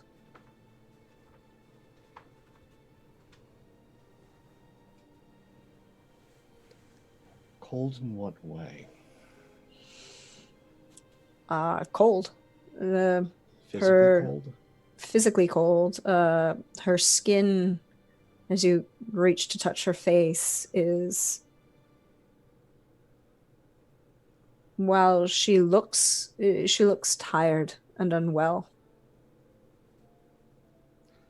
I am going to, gently touch her face, put ever so slightly pressure, just to move her head to the side. I'm looking for marks. There are no marks on her neck.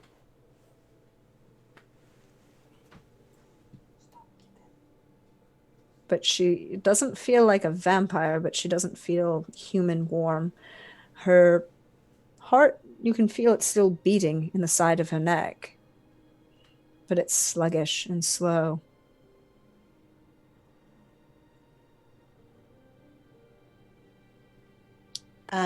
I'm sitting comfortably and watching this, and when the Countess kind of addresses me, I'm like, oh, it's so nice to see them reunited again. I love a happy couple in love.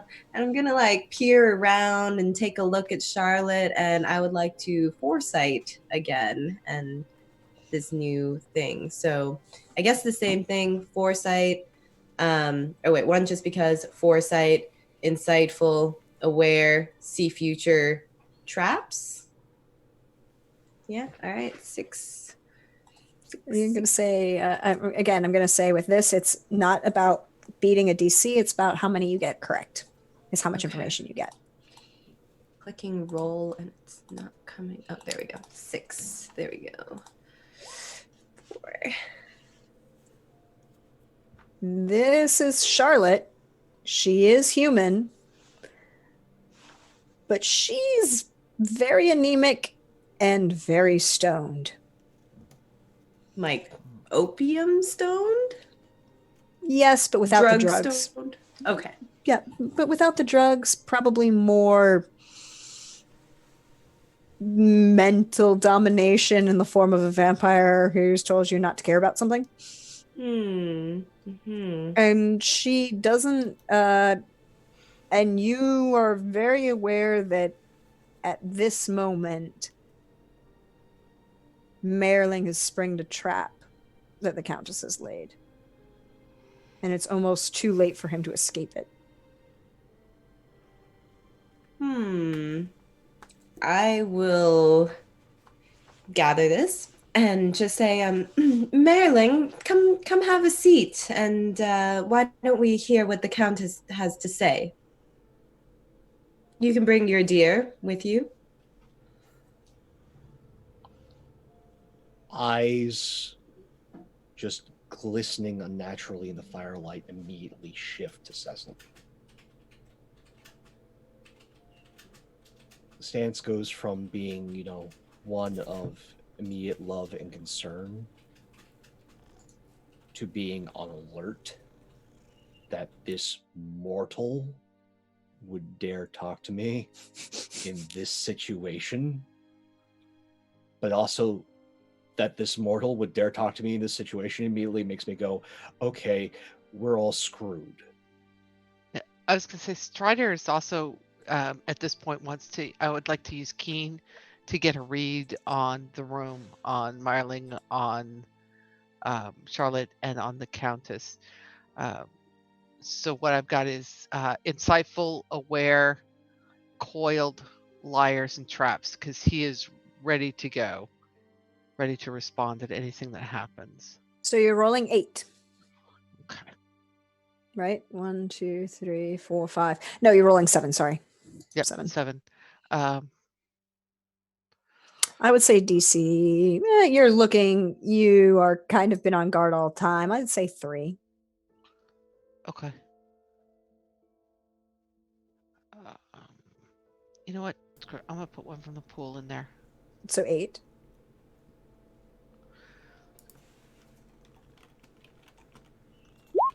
Ooh, 5 successes. Very nice. Very nice indeed. You glancing around, and your job is to be the bodyguard. Your job is to protect Merling, and you're slightly off kilter as Merling had just literally moved faster than the blink of light before you could do anything towards this woman who just appeared. She's cute, but she's no Caroline. No, she's like young, innocent child that you would want to protect. But she's not Caroline. You're glancing around. You notice first the smirk on Carmilla's face, that kind of glint of satisfaction in her eyes. And you notice the very intricately patterned marble floor that the good Baron Marling is currently standing in is slowly lighting up underneath him. What's the spread of it? It's about 20 feet in diameter. I has a question. Yes. Apparently I'm getting bit by a cat, but do we all see the pattern lighting up?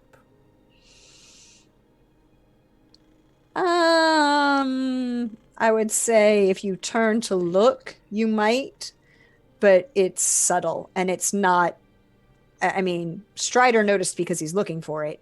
You might notice because you're D, and you have. So I will use my power of the protagonist to Which is not a key I gave you. No, but I will in a cool and collected manner, because D is not one to freak out. Nope. He's passionate about some things, but he's not panicky. But he will, just as quickly as Mayerling rushed to Charlotte, he will rush to Mayerling and push him and Charlotte off of the lit pattern. I was gonna say, taking Strider, their place. Oh. And Strider at the same time would have, as soon as he noticed this, would have suggested that addressing the Baron in a way that he only does when it's important, something subtle that he would catch, addressing him as a sir or something that perhaps he and Charlotte would care to return to the seat. Surely she would be much more comfortable seated here, and indicating the seat that's off the pattern, just as D is starting to swoop in. So you offer for Merling to come join you. Cecily has also made this offer. Merling is slightly askance that this human mortal that's basically a hireling um, dares to interrupt your moment of reunion with Charlotte. Um, Strider is used terminology and phrasing that haven't heard him use in a very long time, in a very aggressive, much more deferential than he usually is, usually a sign that something's gone wrong. And D immediately appears. Now, D, I need you to roll for this because while you want to push him off, the minute you get closer, you realize that the reason it's lighting up is because it's draining him. That's why I want to take his place. Yep. But you're going to have to roll for it to get him off. Yep. One just cause. Just cause. Immortal. Yes. I am aware of the trap. Okay, so which one are you? Oh, yeah, immortal, aware. Aware. It is a trap, so I think traps would work. Yes. I am also coiled in the sense that I, coiled and uncoiled to get to the trap. Okay. So that's 5. That's all I can do. That's 5. I mean, Can we call Strider's speaking as assisting D? we can say that he's assisting. So you have 6. You need 4. okay. Could I also have an assist because I also called out? So that's 7. Thank you, everyone. I will need use 4. 1 die from my pool. To make it 8. 5 successes. You come in just as the intricate carvings begin to finalize, and you shove Mayerling slightly violently and slightly aggressively. Mayerling, are you going to try and cushion Charlotte from the? Are you pushing out both of them or just Mayerling? Both of them. Okay. You go push. I'm assuming you're going to try and cushion the fall for Charlotte. Yeah, it's like soon as the impact's happening, because for everyone else, this is split second, but I'm seeing soon as more so Strider saying sir, everything slows down for Meyerling. And it's that moment he sees D moving, he immediately moves to put himself between himself and D and grabs an arm around Charlotte, and then as soon as he's hit, just goes with it, moves around, and I like to think that there's a pillar nearby. Yeah, there's probably, I mean, it's a grandiose hallway that's pretending to be a sitting room that she's got. So yes, there are multiple pillars. So just crashes against a pillar holding Charlotte as D does his heroics. D does the heroics. And the lights actually begin to fade. Because I'm sorry, D, you're just not that special. But Mayerling, you are tired. You feel drained. You feel hungry. And the Countess is slightly angered at this point now. And you can see that, Cecily. You see, as you're the person who's still staring, closest to her, you see her just sigh. Well, he really is going to go after that poor little piece of human trash. Oh, well. And she snaps again, and suddenly Caroline's in the room. Mayerling, Charlotte is unconscious. Possibly asleep, possibly unconscious. You're not 100% sure. Doesn't look like she took any damage from the fall, but just the moment she's not responsive. And the Countess is standing and is looking at both Strider and Cecily with a slight grin on her face as the fangs descend across her mouth, and says, well, I was looking forward to dinner, and you'll have to do. Caroline, please clean up the mess. And you, Mayerling, and Dee would notice that Caroline is approaching both of you. How about we had a show to dinner? and D, Strider would like to move into an advantageous tactical position. He's been around D long enough. He's been around nobles long enough. He knows how to take care of them, to at least harm them, to keep them away. Yes. So I think what he'd like to do is he is going to move to protect the Baron and Charlotte and keep Caroline off as he takes a swig from his absinthe and gets ready to flick a light and exhale. Okay, so you're going to be dealing. You want to attack Caroline. Yes, putting himself between Merling and Charlotte. Yep. Yeah, he wants to put himself between them. All right. So D, Merling, you're still on the ground. D, you've just walked onto the symbol and it seems to be turning off. It's a little weird. It's not really doing anything to you. Caroline is approaching you, and you realize that her hair is no longer in this intricate braid, and it's slowly starting to fall out and move interdependently from her in various almost daggers and ropes as it kind of swirls around her, going after both of you.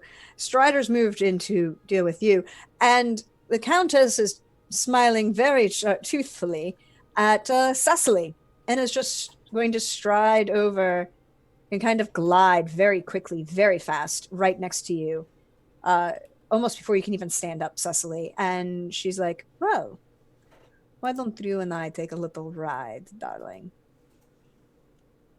Now's probably not a good time to hit my key of the optimist, I'm guessing. Cecily is just like, everything is like happened so fast, like everything's going at like vampire movement. Like I feel like she would have like half risen out of her seat to like run over to D when he threw himself into the light of danger, but now there's a countess in her face.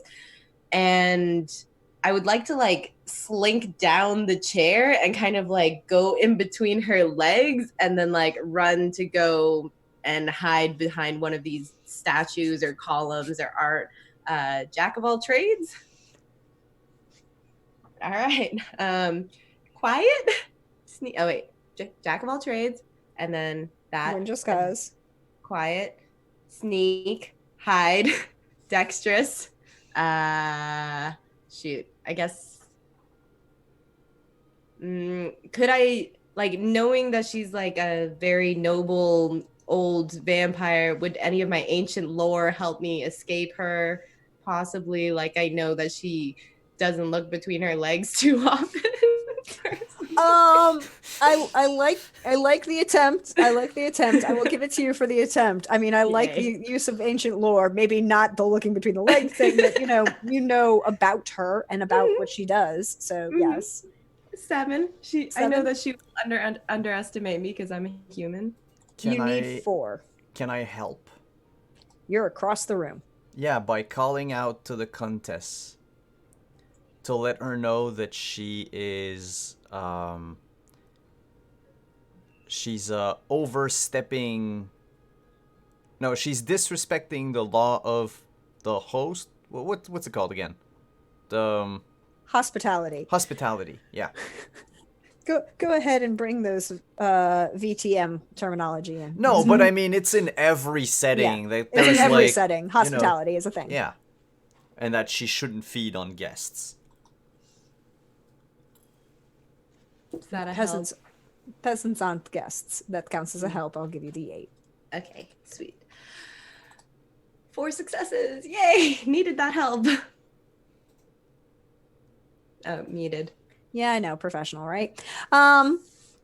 You do manage to slink, as you were coming up and you see her just kind of emerge next to you, slink down into the chair and kind of like crawl on the floor. She wasn't 100% expecting you to be like that juvenile, sort of, as an escape route. Like that little kid who's like, nope, I'm going under the table kind of thing. Mm-hmm. You managed to make your way towards, where are you going? Towards the confrontation with Dee and Mayerling and Strider and Caroline, or away from them? I want to go towards D because despite me obviously being in a huge amount of danger, and I think I have a dagger. I don't even know. I'm not a fighter. I know that he's my best friend, and my instinct would just be to like run over there and protect him with whatever I can protect him with. And if you allow it, I would like to hit that key of friendship. Go right ahead. Hit the And keys. throw myself into danger for my Protect D. your friendies. And I'm just like scurrying across the floor, like hands over feet, thinking in my head, like, okay. Optimism, gonna check that next time. All right. Hashtag the power of friendship. Mayerling, you're on the ground. There's a scary woman in a leather bodice who's dropped her coat and is basically looks. I basically picture long-haired dominatrix. So with Bayonetta. hair. Strider's here for this. With hair that moves independently and you can see it moving up into 20 individual coils. So yeah, okay, maybe. I'm familiar with Caroline. I'm tired. You are. You also feel drained and really hungry. I'm tired and I'm hungry. And there's a threat to my love. Sounds like every solution's right in front of me. Yeah, it kind of does. Being aware of where the glyph is now. Yep. Is Caroline standing on it? No, well, she's at the edge of it. It's a 20-foot diameter glyph in the area. D is kind of in the middle. You're at the back end of it. Okay. So, you could go around to get to her, but the fastest way is through. Not going through. That's a fool's errand. Wait a second. I'm near the fireplace. Yeah, you're about 15 or maybe 5-10 feet from the fireplace. Yep. Well, if they're violating hospitality, I don't have to be a polite guest. And I'm feeling a bit self-destructive right now. So, On par from Erling. Iron Claw, Yes. go immediately over to the fireplace, grab the largest burning log, and just huck it. A giant. Oh, can you describe your iron claw for those who have never seen it? Okay, so goes from this, he almost has, this gauntleted, almost like princess sleeve normally. But then all at once, there's just this metal from who knows where just emerges and turns this already muscular hand into this magnificent gothic clawed gauntlet. A testament to the old age of technology, of metal that may have been at one time iron, but it is now this miraculous steel, filigreed with gold, and just latching on to this flaming log. And from, again, because she is the most opulent of countesses, so it's this massive log in this massive fireplace, latching on to the base of this, causing other embers to just spill out, maybe starting to light the carpet on fire, and just hucking this towards Caroline, this overly massive, too big to be thrown, flaming log towards this beast of what looks like a woman. I love it all. What are you going to roll for it? Okay. We're going to go with, yes, Noble Warrior, aggressive, Steel Claws, Fortitude, pouring the other 3 into my pool. So we're going to roll 7. Strider's going to assist this 8. because he was at the same time 8. getting ready to hiss the absinthe. So So there's 9. that fine spray of absinthe coming out to All right. So as Merling reaches to pick up this giant log and chuck it at people, you needed a 3 and you get 6. This is intimidating and perfect, and the perfect picturesque moment as you just pick this giant log up single-handed. And it's a little bit of a strain for you right now because you are tired and you are hungry, and this is aggressive, but at the same time you are also angry and pissed, and the end is in sight. And you pick this up and you just chuck it as just the same time as Strider, who has been prepared, blows out this spew of absinthe from his mouth. And we also see the flaming log pass through the mist of alcohol, lighting it on fire as it goes and hits Caroline. She kind of brings her hair almost instinctively in front of her face, and you see her scream and step back a bit. It hasn't killed her, but it's done some serious damage, and you just see her just use her hair to fling the log backwards. She's a lot angrier now and a lot more less humanoid. You see her more human features fade away. You see her kind of reach out and put a hand down on the ground, and you see spikes start to emerge from the ground in front of you. And you realize that this is nowhere near vampire or human. This is something else. The Countess is now really angry that A, her plan failed, B, her snack is getting away, and C, somebody done light her shit on fire. She don't like this, y'all. It not fun. So she's going to try and grab Cecily and get her out of the room. Because No, thank you. Cecily is everything that she needs at the moment. I mean, that's flattering, but Cecily Young, doesn't want attractive, and female. to. How? I'm assuming she moves pretty fast, but how far away did I manage to crawl from her? I mean, you probably got a decent chunk towards the rest of them.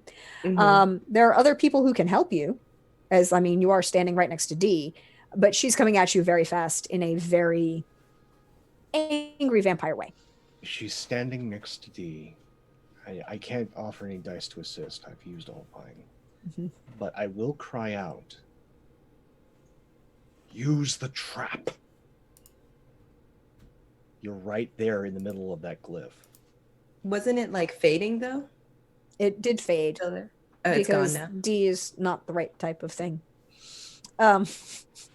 It's key to the nobles. Strider will assist. D, what are you gonna do?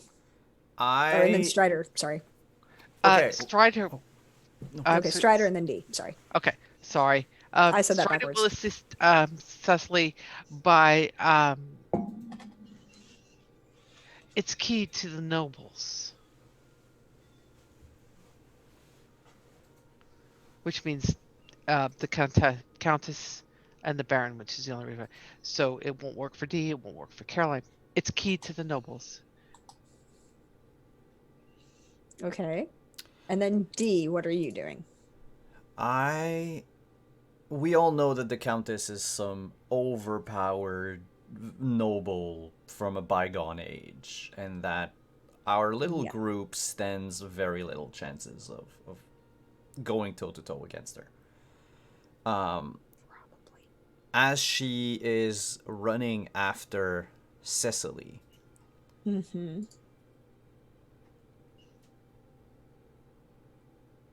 something twitches inside D. She's going after my friend, and she's, hunting her down like the predator that vampires are, and D doesn't suffer that. I will first give into my emotions and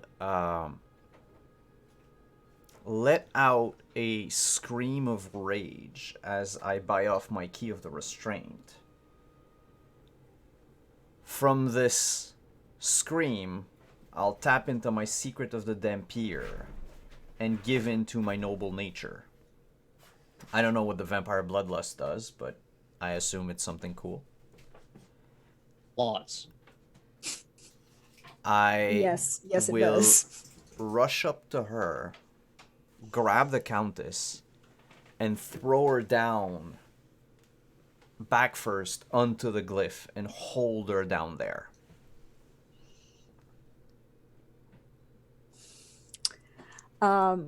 You give in to your. I'm still going to need you to roll, but you get the. You are immune to all mortal, mundane weapons, have all vampire bloodlust, and are a living weapon. You must feed on human blood after this. Yeah, I know, there's that tiny part, but I'm sure that, I tiny don't know, part. Strider won't mind. That would be very interesting. We shall see. Or, yeah, we'll see after the fact. I need you to roll Dhampir for this.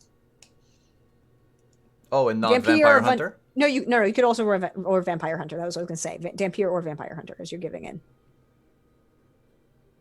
I will roll Can Dhampir. I Oh, yep. can I help by being dexterous and like doing that, like maybe like I crawl behind the Countess and they push her over and I do the like setting up for a trip or something. Yep. Yes. So one because Cecily is helping, one for Dhampir, Mm-hmm. one because I'm defending someone. I am also restraining her. Mm-hmm. Would you say I need to carry the Countess over a short distance? Probably. So carry, 6. I don't know how to write in delay. Oh, yes. The trap isn't automatic. So I will need to hold her down for a short amount of time. Because there's a delay before the trap activates. I will give it to you. Yee! Plus, I realized I'll give you 1 extra because you're giving into your vampire bloodlust. So that's 8, and I'm going to burn 1 from my pool for 9. Cool. You need 4. Or no, wait, now you need 3 because you are full vampire now. Fighting another full vampire. I got 3. Yes. Success. Strider, you see this moment happen as the Countess is bolting towards Cecily and focused on her. You see Cecily drop to the ground, kind of putting her arms over her head to kind of get out of the way. You see Dee fangs extend. His mouth extends. You see lightning start shooting through his hair.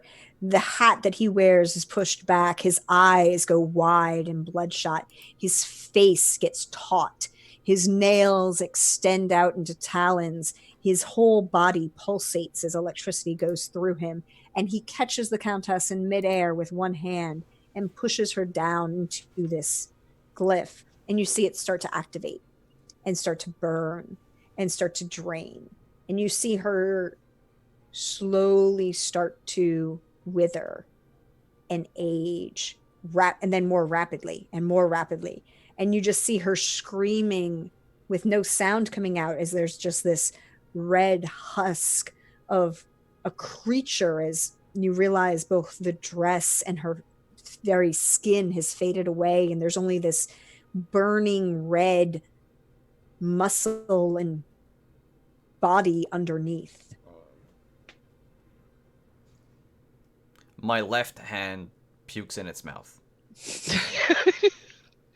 Strider's like, okay, so it's a Tuesday, and pulls out a bottle of the life's blood in the bar.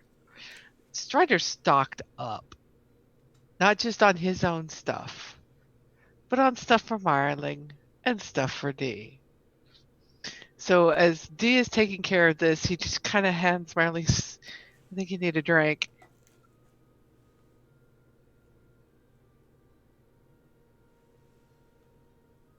You're offering me.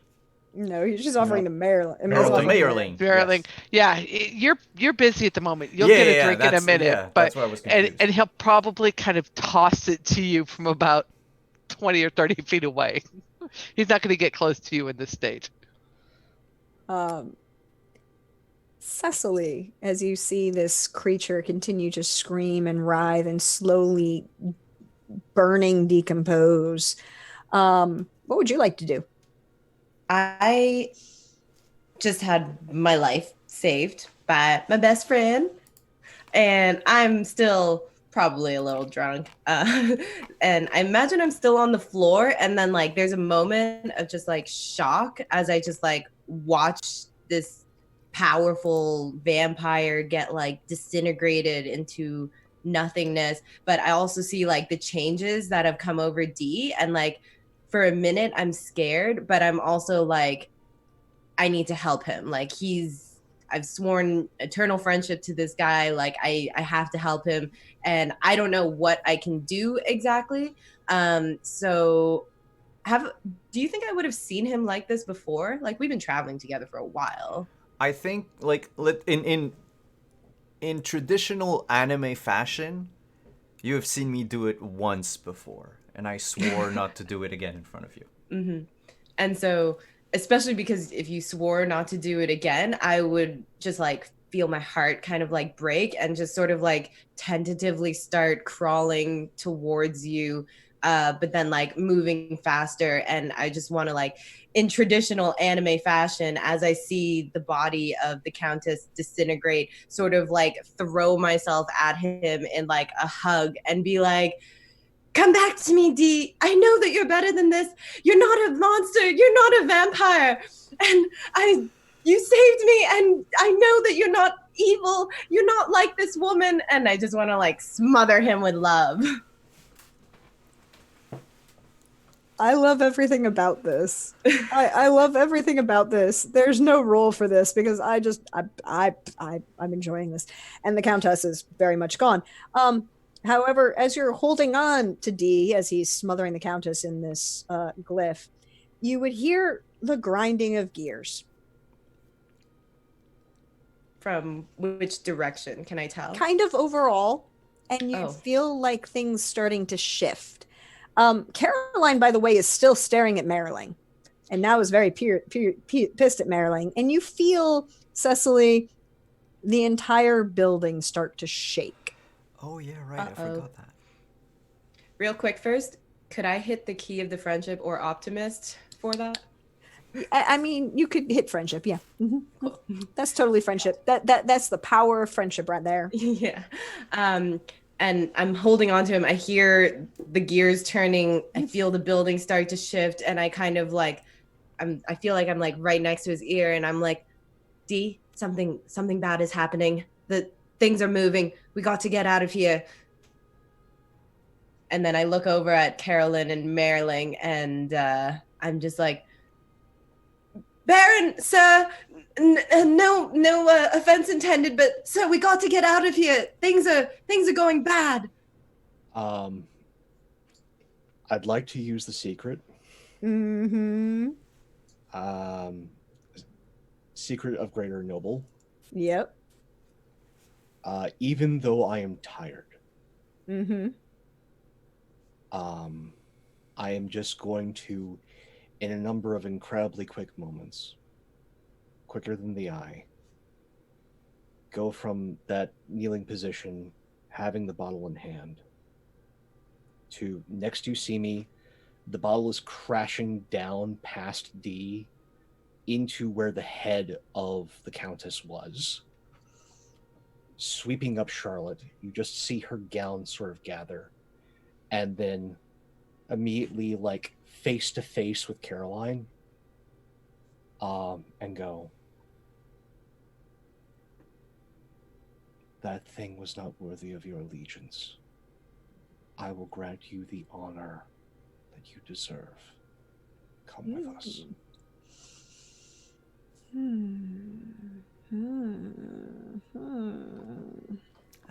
did fuck up her old boss. I'd be very interested to see what she could offer me, Baron. All I can right. offer you a home that is not crumbling, and a Oh. life that isn't licking someone's boot. I don't think this is actually crumbling, is it now, Baron? You know what the Countess owned. Trying to decide if I should delay you long enough for us to take a little ride. It works. Of course it works. Come with me.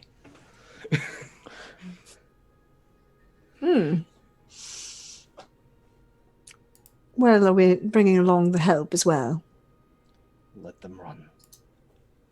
This trip is not theirs. And she'll kind of calm slightly at that. You see her hair slowly start to actually weave itself back into a long braid.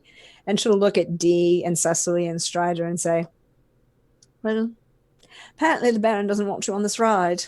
There's the door.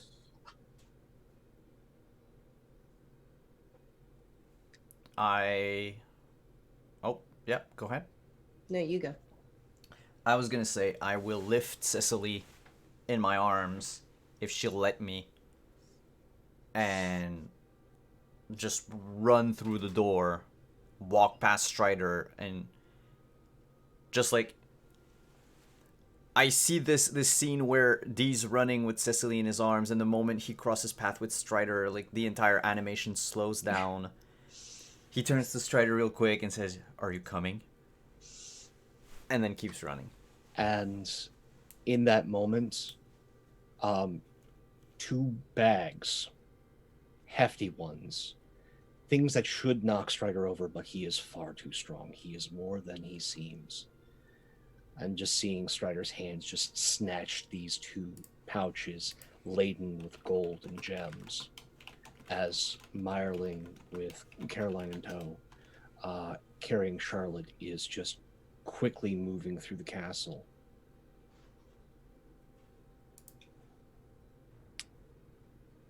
Strider, where are you going?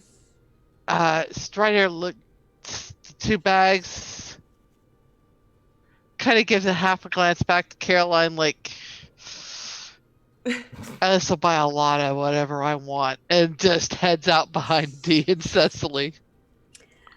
And what we see next is as Dee and Cecily and Strider emerge out onto the courtyard of this castle, you see the doors of the castle slam shut. And then you see another set of doors kind of wind in front of them, slowly, heavy metal doors. And these large flying buttresses that had supported the outside weight of the building start to peel away one after another like a giant onion. And then you see the giant core of the castle shake.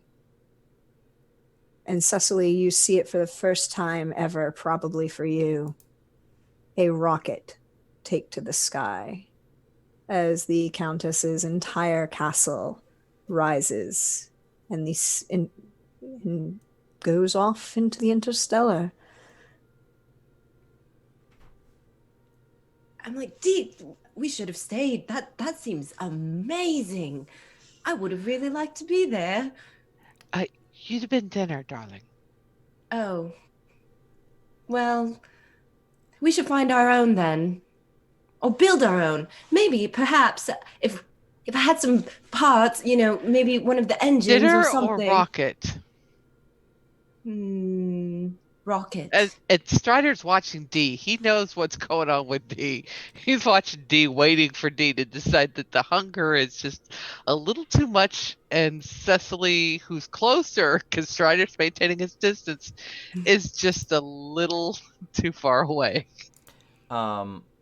Yeah, Dee would, he still has the bloodshot red eyes and the fangs, and despite his bloodlust being tamed by what Cecily did earlier for him, there's still the restriction that he now needs to feed. And he holds on, like, tighter to Cecily's hand. and you can hear him because you're closer to him, Cecily. He mutters, "I cannot ask this of you." I feel like Cecily is like in full like planning how to build a rocket ship mode, and then sort of like feeling that extra like pressure on her hand, she like comes back to herself and she just looks at him and she says, "Well, obviously you're not going to drink anyone's blood but mine, you idiot." And just sort of like roll up a sleeve and be like, this is the, you promised last time that it would be the last time, but you saved my life, and so please allow me to save yours. And I'll put a hand on his face and be like, "You're my boy, Blue."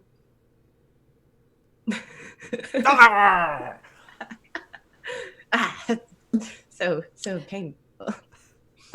It's kind of not. It's oddly not painful and slightly ecstatic. I feel like I do say it though, just to be like, you dick. just to mess with him. I can Yeah. see that. D, however, has enough restraint to not kill you because he is D, and That's great. Yeah, you'll just take like what's needed. what's needed. Because you are close enough, you will, however, hear his left hand start to say, you could just drink all of her and then you'd be happier, right? And everything would be better. Why do you stop yourself? This is you should keep going. I take my left hand and I put it in my pocket. And you just I hate your left hand. Is the carriage around? Same. the carriage is around, and Yeah. I think the last thing we see as we close the curtain on tonight is Strider walking towards the carriage and the full open bar. You see D looking up as the sun is not yet risen, but you see the full moon casting light almost fully bright in the space. And as you look up, you would just see the disappearing image of Merling and Charlotte in Carmilla's castle of flies. And that's where I think we're going to end for today. Bravo. That was amazing. That was cool. Wait, I don't know if it matters at all, but one last thing. Can I hit that key of friendship so that I get my first advance? As I advanced. Yay. I see, and a crystal flask, a crystal bottle comes out and smacks D up inside the head, full of life's blood. So. 2 It's like- seconds too late. 2 seconds too late. I love all of this. Well, thank you all for playing. Thank you for indulging in this crazy, crazy thing that's half of certain people's fault. Yeah, so what's the story behind all this? We were promised a story. Okay, I will tell part of it. I will tell the rest. Parts that I miss. So, friends of ours, Mal and Kiana. Kiana had never seen Vampire Hunter D. Mal sensibly took this as an offense and immediately began to educate her. And Kiana, as she is wont to do, did live takes on her viewing of Vampire Hunter D on Twitter. And, well, we all started talking about our love for the story, for these characters. And one thing led to another, and it was suggested that maybe there could be a hack for one of the many myriad games we play to make this happen. And what was just a couple of friends talking, Deidre took as a challenge and then spent, I don't know how much time, but so much dedication in putting this together. Like, I am in awe from point of concept to actualization, the dedication you have. And I am just in awe and I am delighted. Well, thank you for that. The two things that came out of that was the first part of the conversation we came to was, well, what game would you hack to play Vampire Hunter D? And I was like, well, it's going to have to be Lady Blackbird, because how else are you going to embrace D and Mayerling's overly dramatic angst? Which, yes. And then I was originally, so what is it? Kiana watched this on like a Monday night, and Halloween was Wednesday or Thursday. And my original goal was to have it by Halloween. I had it by the following week because I actually needed sleep.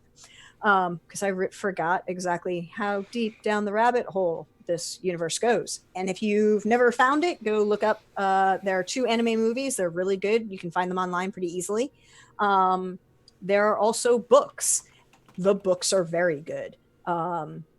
You can find those. I think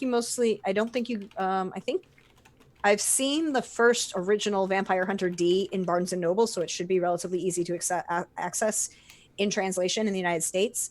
The other books are in... wait, what? Oh, no, I'm talking about something else. I was confused. And the other books are available in translation. It's a little harder to find some of them because, unfortunately, some of the old ones were released by Viz and Tokyo Pop. And with the crash and things that happened, those rights are kind of amorphous in their existence, but you can usually find them pretty easily. The new comic series is extremely easy to find and is really good. But yes, Did you say there was a manga also? Yep. There's a series of novels, and then there's a manga, and then there are the anime. There's one live action movie, and the new comic series. And you can get the books on Kindle. Ooh, see? Oh, cool. I just have a whole bunch of paperbacks. Also, if you're a masochist, Pathfinder First Edition did a partnership in order to launch the comics. There is, in fact, a write-up for full-on Vampire Hunter class, all sorts of flavor stuff, but it is in Pathfinder First Ed. So if you love bookkeeping and you really like math and love your clacky math rocks, also embrace that as well. Yeah. Yeah. You can. It doesn't have the same pathos. I have to say, this definitely more than delivered. Thank you. I appreciate that. Absolutely. Thank Oh, yes. And I think it's my turn. Yes. I have things to say, apparently. Thank you, everyone, for coming. Thank you, everyone who hung out in chat. Thank you to all of you who donated, who followed, who hosted the enormous host train at the beginning of the show. What the hell? And thank you to everyone watching on YouTube. It's always greatly appreciated to know that we have followers and fans on the other platforms. I am Simon at Wandering DM. Welcome to the channel. We play here every Tuesday Dark Matter, D&D in Space at 8 p.m. Eastern. On Wednesday, we play nothing. I have to remember not to talk about next year's schedule just yet. On Friday, we play here on Alternative Fridays Cyberpunk Red, which we will not be playing this Friday. We'll play next Friday. However, this Friday, tomorrow, you can find me over on Off the Table, playing in a Lady Blackbird, so this exact same setting, but a prequel to our original Lady Blackbird campaign that we ran, where we now play the pirates of the Remnants. Not the same setting, same system. Same system. Yeah, not setting. I said setting? I meant system. Yeah, so there's that. And on Saturdays, we play Vampire the Masquerade. This Saturday, we will be playing at 4, surprisingly, instead of our regular scheduled time at 1, because I'm an idiot and I overbooked myself, as usual. If you are interested, on January 4th and January 11th, Ivan Van Norman the DM for Dread on Geek and Sundry and other the maker of games such as Outbreak Undead, is coming over to Wandering DM to DM a game of one of which is going to be Aliens RPG, and the other one, I don't know which one it is yet. It has yet to be decided, but I'll announce more as I know more about it. That is all for me. I'll pass the mic along to the rest of the cast. Tell everyone who you are. Who you are. Yeah, who you are. Where we can find you. And what you have going on in your lives. By the way, you can post all of your socials in chat. The links aren't... Like, you can post links and everything if you want to. So let's do the reverse order from earlier. So we'll start with Cleric.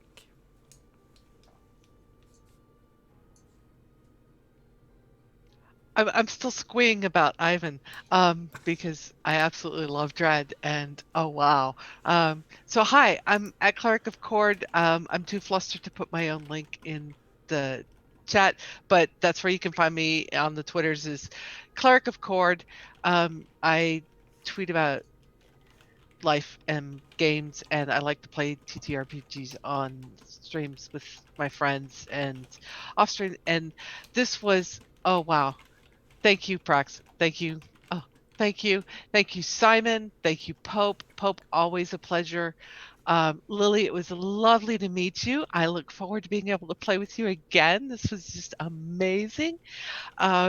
This was such a fun night, and yeah, stuff is coming up for next year. I'll have things posted as I can, and yeah, thank you for coming, everybody. Thank you for coming along with us. This was a blast. Thank you, Cleric. Pope. Hey everybody, Pope here. Pope World Build on the Twitter, Pope World Build on the Twitch. I lurk in all your streams. This putting a pin in it because I need to get brain space and then I can be the fanboy. Okay, so if you want to see more of this ridiculous face, you can catch me over on Tales from the Grim on Mondays for the Weird West as we continue on in Deadlands Road to Desperation. On Sundays at 9:30 p.m. Eastern on Matev 7's channel, we get down with the neon in the dreadful beat of DJ Strahd. And more importantly, 'tis the season of giving, so it'd be wrong of me not to give you a place to go and give. Tomorrow on Encounter Roleplay, look for it in the afternoon. They are doing a fundraiser for Mermaids UK, a delightful charity that helps non-binary and trans youth. Be there. There's 24 players, 2 STs. It's going to be a time. All right, so I know I'm going to try and be there, and it's all about the giving. Thank you all so much for being a part of this, whether you're watching with us live, on the VOD, on YouTube. You're as much part of the story as all of us here. And I know I can speak for myself that this was an absolute delight. Oh, good heavens. This has been like almost a boyhood dream, and I'm just screaming so loudly in my own head, but I know people use headphones, so I'm going to keep it at an even keel. I adored every single second of it. Lily, Kat, Deidre, Simon, I love each and every one of you so much. Thank you so much for this experience. Thank all of you. You all take care of yourselves through the rest of these holiday season. I know it can be highs and lows. Take care of yourselves. Take those moments. Love you all. See you soon. Thank you, Pope. Lily. Hi, welcome. Hi. Thank you. This has been freaking awesome. Super cool to be on this channel for the first time. Thank you all so much for watching, and thank you for the players and GM for welcoming me with such love and wonder, and you're all great. My name is Lily. You can find me on Instagram and Twitter at Just a Little Nerd.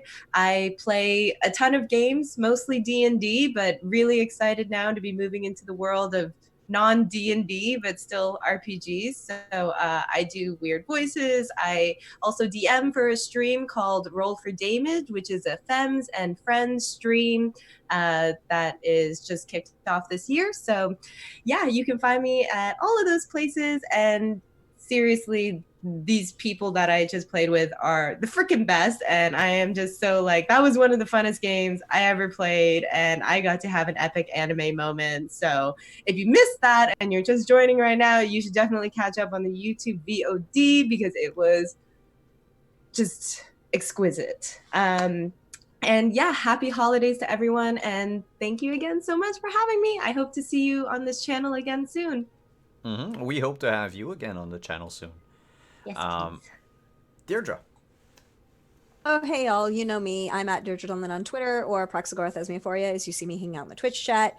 And as for me, I'm glad you all enjoyed this passion project hack of Lady Blackbird with Vampire Hunter D. It was a little bit of a going to do this, and then I did it, and I was like,